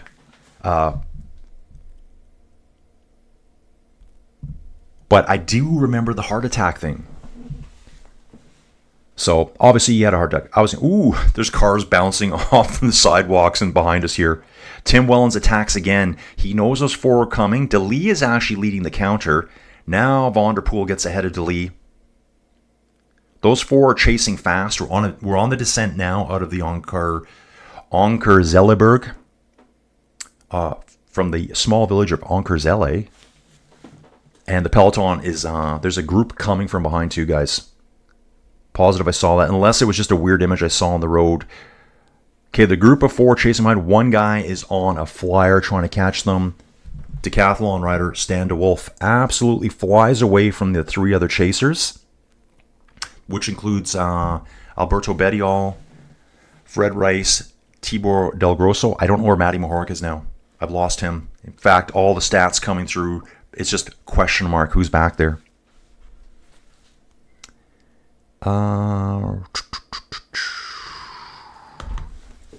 And in fact, I want to jump back to Deutschland here quick, guys. I know I mentioned John Degenkolb there. I think he's racing somewhere right now. Which to me, it seems he's been racing forever. Yeah, there he is. John Degenkolb. Just when I see his face, I kind of think Sonny Colbrelli for some reason. He is racing today at the Deutschland Tour. Insane. 32 years old. Seems like he's been around forever. I think John Degenkolb was a dude that came back with some horrendous crash in the past. 3 kilometers to go, guys. I better stick around here right now watching this one. Sorry, 3 kilometers at Deutschland Tour. I better get back to Renewi Tour. We've got 17 kilometers to go there. I'm going to try to watch both guys. So Narvaez is on the front at the Deutschland Tour with Soren Varensgold, time trialist, and Riley Sheehan. Let's take a look at this dude. Riley Sheehan rides for Israel Premier Tech, an American, 25 years old here, from Boulder, Colorado. So he must know how to climb too. Sits 17th overall right now. So what we'll do is we'll kind of cruise through this one. This one's going to finish real quick. I'll be watching here the video feed and see if I can catch what's going on there too. I think we still got our separate groups. 3 up front, 4 chasers. They've all come back together. And the Deutschland Tour here. I wonder if I should flick to that one. Sprinters are 16 seconds back. Yeah, I wonder if I should flip over to that one. I might flip over to that one, guys. I think I'm gonna get to the Deutschland Tour here right now. Deutschland Tour. So I'm going to the Deutschland Tour now, guys, just so I can see the final, if it'll launch. It's launching right now. Deutschland Tour here, and we'll come back to that one. Hopefully, I don't miss anything over there. What I'm going to do is I'm going to keep my stats here on the Renewi Tour with 16 kilometers to go. And I'm going to watch the Deutschland Tour here. Narvaez, Varensgold. I'm going to have to use this too, guys. Oh, and Riley Sheehan, the American, at the front. They've got like a 9-second gap. There's obviously attacks coming out of that group. I can see Marius Meyerhofer coming up. Jonathan Milan's been indicated here that he's got out of that group, trying to chase back on here. He's the sprinter. He's got to get up there. Matthew Brennan is in that group back there as well. There's 4 groups on the road right now. Group of 3, 2 single riders, and then remnants of the chase group. Van Wilder, Inkhorn, Ivan Romeo. That guy should go on a time trial blast. Just attack now, dude. Matthew Brennan. So Milan's getting away from Brennan. It's got a quick 5-kilometer gap. 800 meters to go there, guys. Now, my video feed is, remember, it's delayed. So I'm going to watch here at 1.1 kilometers to go. Look at the mic. Look at the mic, guys. This is what we do over here. Milana Brennan, blown it. Yeah, they're a little bit too far back now with 500 meters to go over here. I'm just going to watch the finish over here, guys. I would go with Soren right now. My guess is Soren Varensgold. He has a really nice time trial. He can probably just launch into some power now and get away. I'm going to watch it. I don't know a lot about Riley Sheehan, to be honest. So I'm going to watch here. I'm not looking at the data feed. Oh, and my video feed stalls. So let me have a sip of coffee as it does that.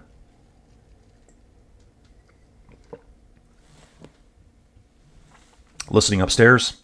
After this, got a lot to do. Animal chores and then getting Joey Jojo out the door by driving them to the airport. So 3 riders on the front. I'm going with Uno X Mobility for the win here. I'm sure they're watching riders come up behind them here. The cameras are, it's a helicopter camera too, just focused on these guys. Riley Sheehan has a quick look back.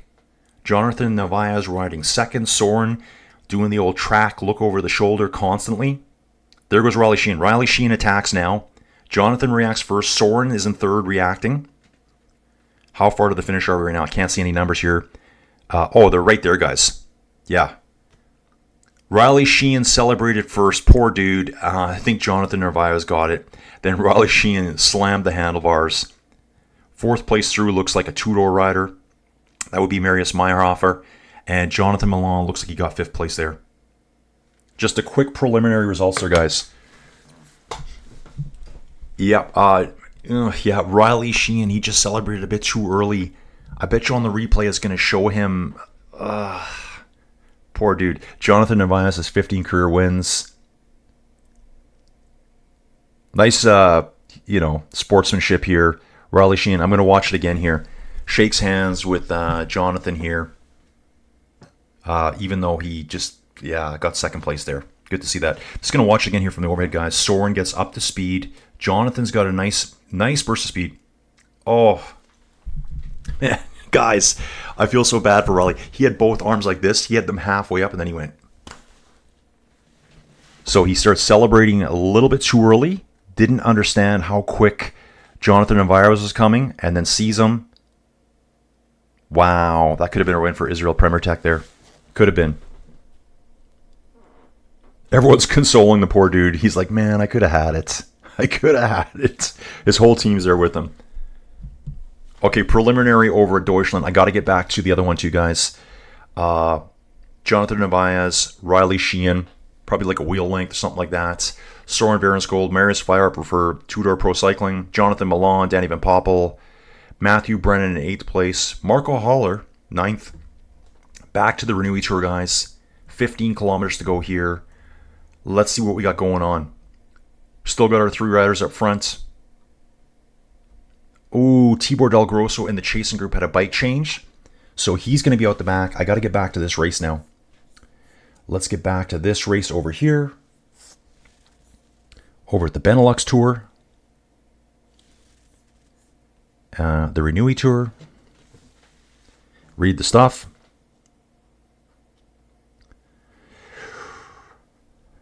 Brennan having one of the great young rider seasons ever.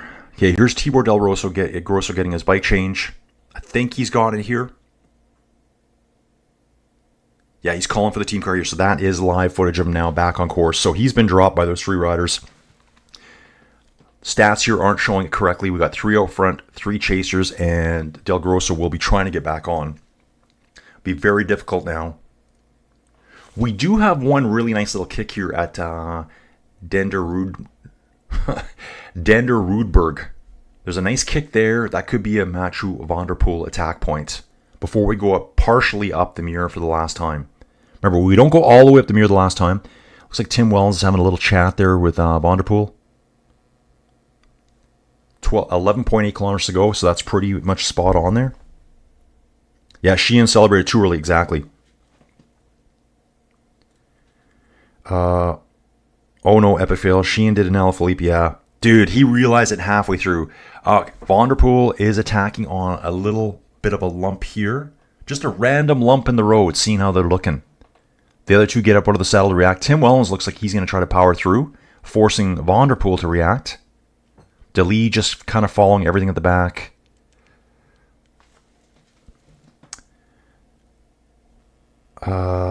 Robert, crazy that we can count on several pro-level riders lose races by celebrating early every season. Yeah. Giovanni Farinago. Giovanni, we're just going to go with Giovanni. Is cheering for someone here. Yeah. Probably cheering for Jonathan Narvaez, I would assume. Giovanni, let us know where you're from. Who are you cheering for? Obviously, Jonathan. So I think you're watching the Deutsch Tour. We're back over at the Renewi Tour now. And it's 27 seconds gap. They're saying that Del Grosso is with them. I'll let you know right away. He is back with them. So he got back with them. Pretty impressive to do a bike, slow down, do a bike change, and get back on at this part of the race. Wow, I can't wait to use this tomorrow. This is so much better. I'll have to have it just plugged in. Yeah, Julian Alaphilippe was a good sport about the stage finish. You guys, it happens, right? I mean, that dude was flying along and he was in the lead. Narvaez just was, drafting him, got more speed, and just kind of followed his momentum through. As the other dude stood, sat up. He was halfway up his celebration, and then he realized it. Had to bring it down. So he probably feels like an idiot, but it happens. 10Ks to the finish, guys. We are now looking at 8:41 in the morning, so we're just over 3 hours of streaming today.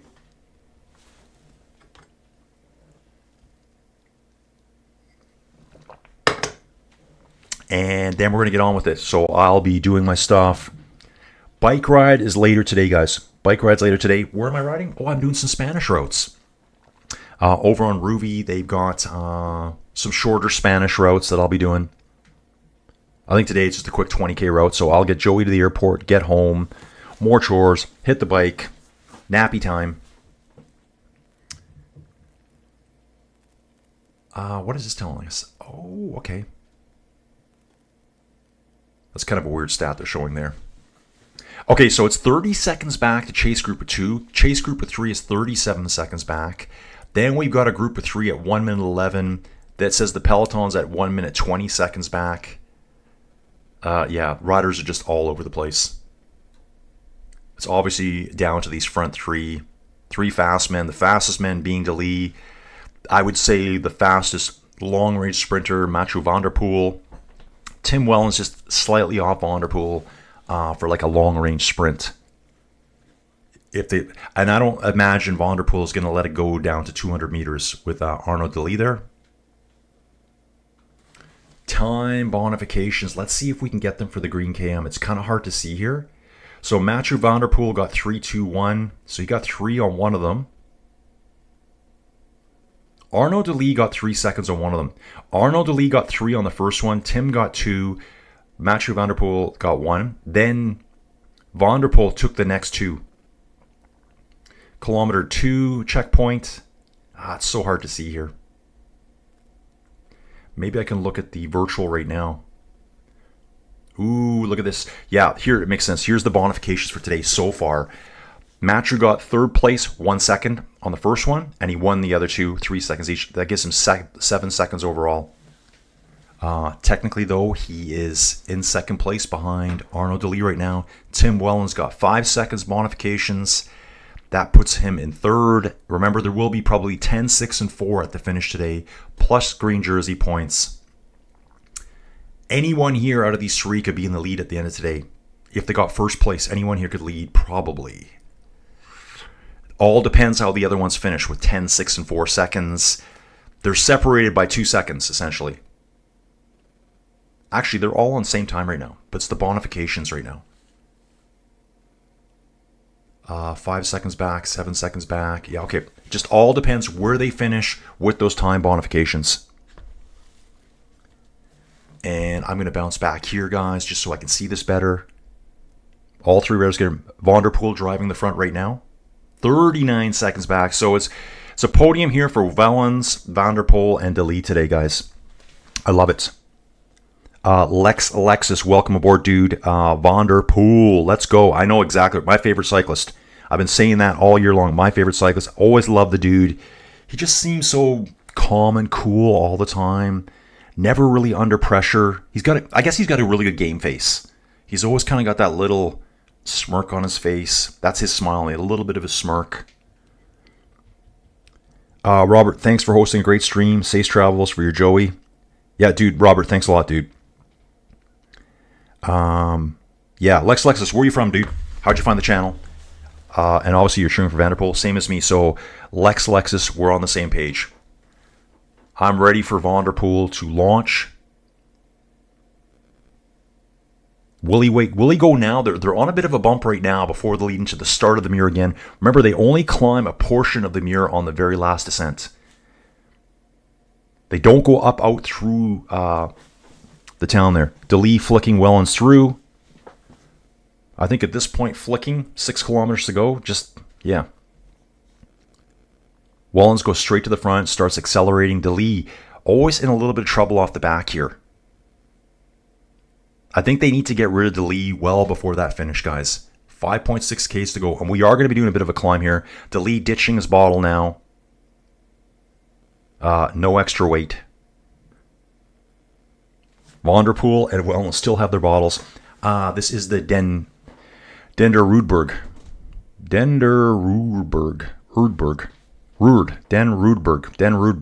So the town is Den Ruud, and the little hill is the Berg. Mathieu on the front. I thought he might go here. Mathieu might go here. Again, paved stones, pavers, cobbles up to here. Not Paris-Roubaix cobbles, but more like pavers that you can actually drive a normal car on. Wellens sitting second. Wellens, I keep calling him Wellens. And, oh, look at this dude here, Sylvain Grosjean. Dude, sorry, Sylvain Grosjean. I'd like to see the arrival live. Dude, I can't show you the video. My channel will get shut down, so I do like an audio commentary here. I'm watching the video that I've subscribed to. Mathieu van der Poel on the front right now, but thanks for joining us, dude. I think in some of the videos, Joey has the description down that I can't show video. Some races, I can show highlights. It all depends on the race. If they have a good website. To be honest, Renewi doesn't have a great website. So hard to get video feed from them. As soon as you show anything, your video gets taken down. And I'm not doing that. So it's kind of like a live cycling chat. Come back for La Vuelta tomorrow, though, dude. You're going to see a totally different setup. So it depends on which race I'm covering, what's available. Yeah, okay then. Sylvain, I'm glad you appreciate it. And it's Grosjean. Love that last name, Grosjean. We know who that is, right? Romain Grosjean. I have a very good friend over on Ruby who does inside cycling. That's his avatar, Grosjean. And he just did the Copenhagen triathlon over the weekend. I think it was last weekend he did the Copenhagen triathlon. Although I know a lot of very fit dudes from over there. Decathlon rider being shelled out the back here, that would be Stan de Wolf from the second group on the road. Yep, just showing up now on the stats. Stan de Wolf just got dropped. 4.4k to go for the front riders. Van der Poel flicking Wellens through. Yeah, guys, August 23rd is tomorrow. It's going off tomorrow for the Vuelta. So tomorrow, guys, I'll be watching video. Can't show it to you. I apologize. I just can't. It's either if I show you 5 seconds of it, my channel gets turned off. We will have stats. We will also have live tracking through La Vuelta's race tracker, and we'll have Bike Terra going as well. So I can show you the locations on the roads. I knew I turned my mic off there. I felt my cheek hit it. For those of you that don't know Bike Vera, it's Bike Terra. I apologize. It's a cycling simulator app for riding inside, but it also has the ability to track World Tour races. Not all of them. We're not doing all of them. I wish we could. So I can show you the group locations of riders on the road in like a virtual 3D setting. It's really good for the climbs and the switchbacks. Van der Poel takes his bottle, throws it to a young fan on the side of the road. Dude, you just got Van der Poel's bottle. Love it. Handed it right to him. Just basically flicked it right down at his feet. I would say Van der Poel here is our big favorite, guys. But the closer we get to the finish, De Lee might have a sprint in him still. De Lee's on the front right now. 3.1 there, guys. I'm going to have to see... It's always, I find, the gap when I'm seeing here and here for live, it changes all the time. Remember, I'm going to call it as I see it. I'm not going to pay attention to that at all. Okay, Sylvain Grosjean, Belgian and VDP at the top of World Cycling. From Belgium for sure. Belgian and VDP at the top of World Cycling. Oh, is that a sad face, dude? From Belgium for sure. Oh, dude, I like this. Here is our, on the betting line today, guys, Papa Moreno, our sports betting extraordinaire expert. Palazari, Red Bull Bora Hansgrohe, guys, 21-year-old. 80-1, worth a tickle to get in on the podium for La Vuelta. So, dude, is that GC overall?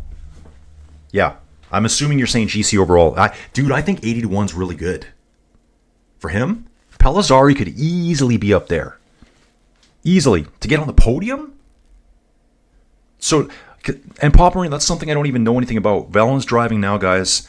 3 kilometers to go here. I know it's a bit less over here on the data site, but I'm going to ignore that. So that means 80-1 that he is on top 3 positions. I would bet on that in a heartbeat. In a heartbeat, dude. Dude, I love some of these comments. Dude, Marcus Arnold, you just made my day, dude. Sitting at the beach in Italy, no stream available. Love listening to your live commentating. Dude, thank you so much. I appreciate it. I love everyone coming in here commentating. Guys, I know I screw things up once in a while. I know I'm not showing the right things once in a while. Guys, I don't have a production team behind me. It's just me. Wellens attacking again. De Lee struggling to get on his wheel here. Van der Poel's actually at the back on this one. I have no doubts that Van der Poel can get back. I would say the rider, I'm thinking Van der Poel, Wellens, then De Lee. That all changes if they keep De Lee around too long. And we're getting close now. De Lee shaking out the legs. We're on the downhill now, working our way towards the mirror, guys. Again, slightly delayed here. If you're watching the stream, you're going to see it live before I do. Remember, I'm watching a paid subscription here through Flow Bikes in Canada. But dude, I love this dude sitting on a beach, Marcus Arnold, in Italy, no stream, listening to me. And the fact that he actually likes it. I appreciate that dude a lot. It means a lot to me. Van der Poel moving to the front. Yeah, T. Royman will, I agree. Van der Poel's going to attack at the base of the mirror and just unleash, I'm going to say probably 1,400 watts on them. Watts Apocalypse coming up. Van der Poel having a little look back, a little bit of curvy swervy going on now. They're waiting for De Lee. Okay, so Sylvain Grosjean from Belgium, where I come from, but no live video here. Okay, Ricky Vaughn Jr. on the app. I'm betting on Tim at plus 500. So Ricky Vaughn's betting on Tim right now. Dude, that's a good bet. It is a good bet. 4-time winner. Yes, Paparino, worth a bet. I'm going to bet on it. Okay, Tim's going to the front right now. I'm at the 1 kilometer barrier. I know we're at 500 meters here. I don't know if I really trust that 500 meters. Wellens sitting on the front. DeLee second. Van der Poel in third place.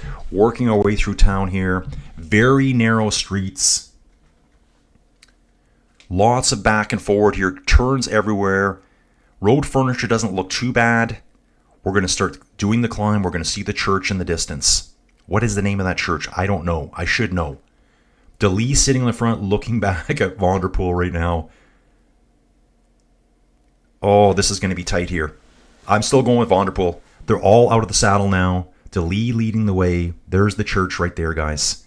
There is the church right there. Is that the church? Yeah, I think. No, maybe that's not. Different church. Looking for barriers, signs on the side of the road here. How far out are we? We've got to be under a couple hundred meters now. 300-400 meters maybe. They're on the cobbles here. Kind of the rougher cobbles, working their way, winding back and forth through town. DeLee accelerating on the front. Wellens gets dropped, guys. Wellens gets dropped. DeLee goes. Van der Poel on his wheel. DeLee is doing an incredible job holding off Van der Poel here. But DeLee is doing all of the leading. Van der Poel comes up beside him on the steepest gradients here. Puts his nose ahead on the right-hand bend, gets a full bike length ahead of him here.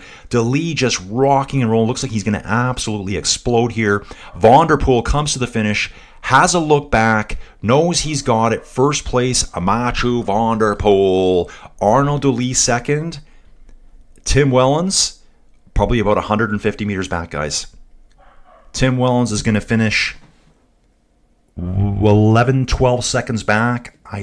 Wow, I don't know who's in the lead here. It's going to be either DeLee or Van der Poel right now. DeLee or Van der Poel there. Yep, Van der Poel wins. DeLee second. So it looks like, from what I'm seeing here, I got about a 30-second delay all the time, guys. De Grosso gets fourth. Bettiol gets fifth. I think I'm seeing that all right now. And I can tell because I'm looking at my time 8 updates on the stats. It's giving me like a seconds counter. Then there's just going to be a stream of riders coming in here, guys. That was freaking awesome, guys. I absolutely love that. Okay. Tim Wellens. Yeah, dude, Ricky Vaughn. So Tim got third today. T-Roy Visma get a win in Renewi and Germany yesterday. Maybe UAE can do the same thing today. Alpecin de Koenig gets the win today. Okay, Massavino forever. Hello, why don't you show us? Dude, I can't show you the video on this one. I'd be copyright struck, and my channel gets turned off. It depends.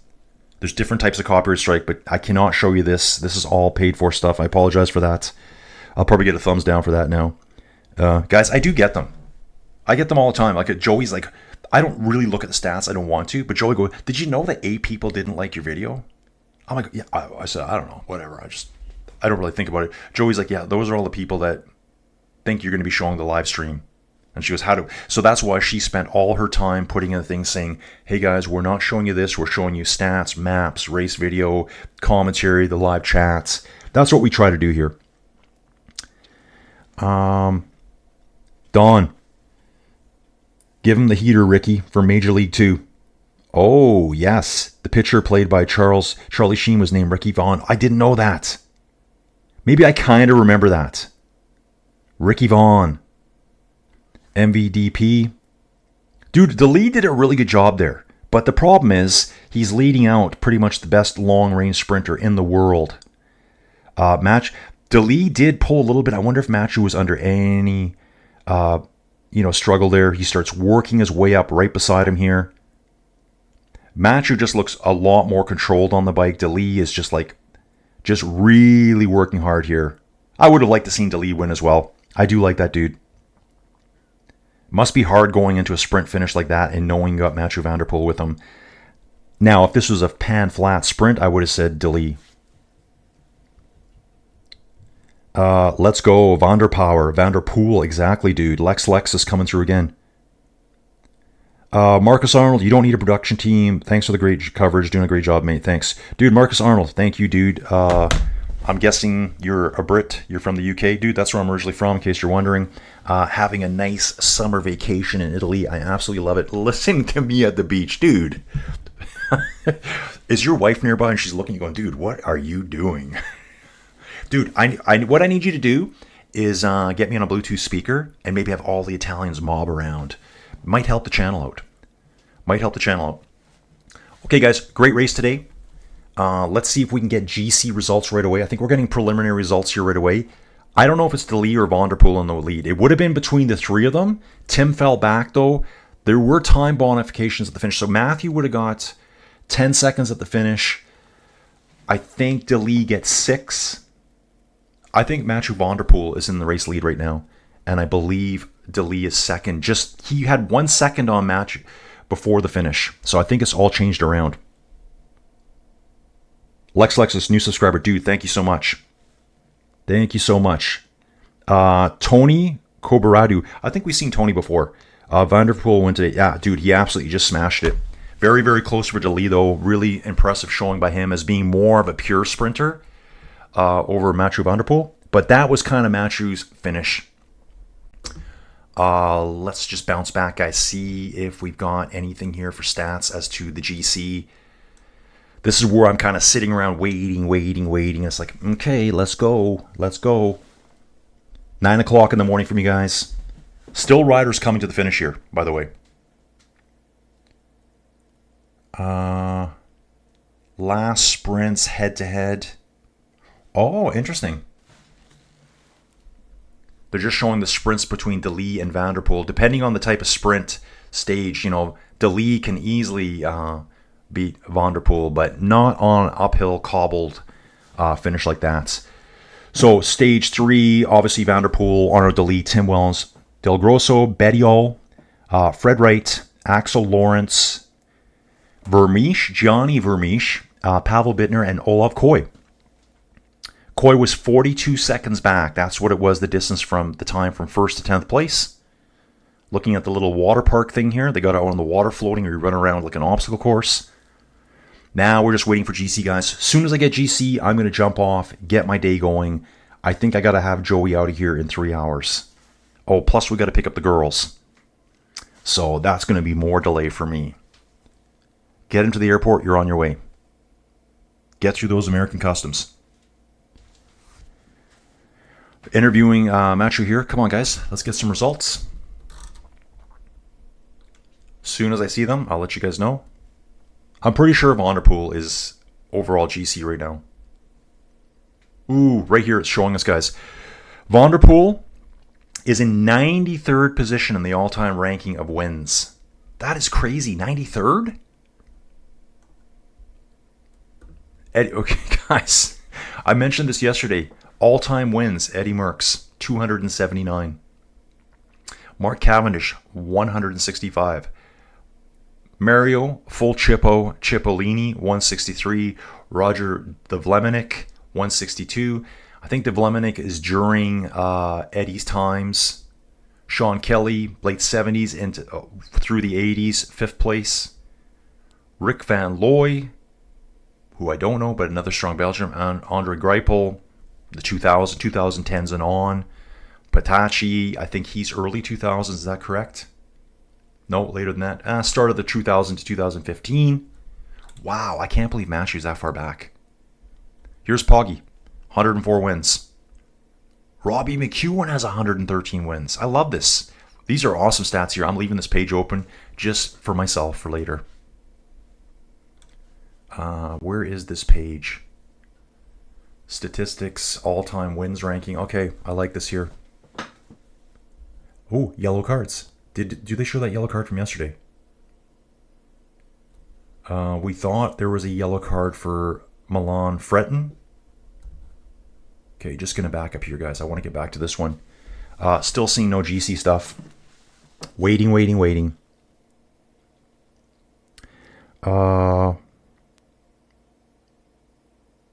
Bob Marino, stupid Liddell in Milan, messing up in Germany. Papa, I'm assuming you had some money on Milan today, which I think everyone should have. Lex is saying 11 p.m. here in the Philippines, right? Is that the Philippines? 11 p.m., that makes about sense. You guys are 14 hours ahead of me. There's a dude I know there, Ian. He's in the Philippines and wants to do a ride together, but it's hard because if he's riding later at night, 7, 8 p.m., that's like 5, 6 o'clock in the morning for me. Really hard for me to do. Don, catching more, dude. Another great stream. Dude, thanks so much, Don. Yeah, remember, guys, tomorrow is La Vuelta, and we'll be covering the entire thing from start to finish. So I am putting in some overtime, guys, and I love it. Tony here. Robbie McEwen was awesome. Dude, I agree. He's got a fantastic book. Guys, track that book down and just read it. It's a great book. He was a BMXer. That's how he got started. Pop Marino, no big win today, but covered with MVDP victory. Okay. So Pop Marino, I'm assuming that means, and I always wonder about that too. Like, I think if I was sports betting, I would do my long shots and then I would do my for sures. So I think that's what you're saying there. You covered your losses on Milan with a victory with Mathieu van der Poel. I think that's what you're saying. Yeah, Papa Marino. Yeah, we talked about that earlier, Papa. Derek G not starting the Vuelta, mate. Dude, Israel Premier Tech issued something this morning saying that they're in contract renegotiations.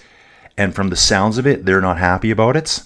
I think they assigned Derek to 5 years when he was just kind of first exploding. That contract goes through 2028, so that's 3 more years for Derek G when he's probably at the height of his powers. He's probably worth, and someone this morning said he's only getting paid $400K per year. I'm like, for that guy? He's worth a lot more money than that. I did notice that Chris Froome's contract is done at the end of this year, it looks like.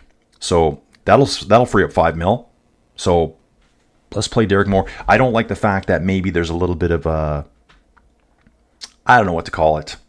Like Derek G's all of a sudden out of La Vuelta. Like, is he pretending he's sick, or it's just a total bargaining tool? Tony, Mads for the win tomorrow. Mads versus Philipsen tomorrow. Oh, yeah, guys. Yeah, different race. Now we're talking about La Vuelta. Absolutely, guys. Mads Pedersen's there at La Vuelta at Lidl Trek. I think that's probably your best choice for green points. Jasper Philipsen, superstar tier 1 sprinter. He is coming back from his crash still. Hasn't looked fantastic yet. I haven't seen it yet. And he doesn't have like a Van der Poel. He doesn't have Caden Groves there. The team is a different setup than what you saw at Tour de France. So maybe we're going to see some new great lead-out men. I'm not sure. I still have no idea here on the GC. Give me something. Stage 3 live, previous stage wins. They're really taking a long time. Just still preliminary results. I think we're going to get it now. Yep, here we go. Arnaud Delis, first place. Mathieu van der Poel, 1 second back. Tim Wellens, 21 seconds back. Olav Koy, 4th, 50. Fred Wright at 50 in 5th. Tibor Del Grosso, 6th place at 52 seconds. Alberto Berrio, same time, 7th place. Pavel Bittner, 54 seconds back in 8th place. Valentin Madouas, 58 seconds for Groupama FDJ in 9th. And Oliver Nassen in 10th place overall. Guys, I love it. What an awesome race. I will never miss this race again. Really cool. I love the green KM. I love the time bonifications. I love all these crazy little hills. On screen, I'm seeing the Muir Classic that starts in 4 days. I might try to look at that one too as we're doing La Vuelta. Anyways, guys, I got to run. I got a really busy day coming up. Everyone, thanks for watching. Thanks for the support, and we'll see you all again real soon.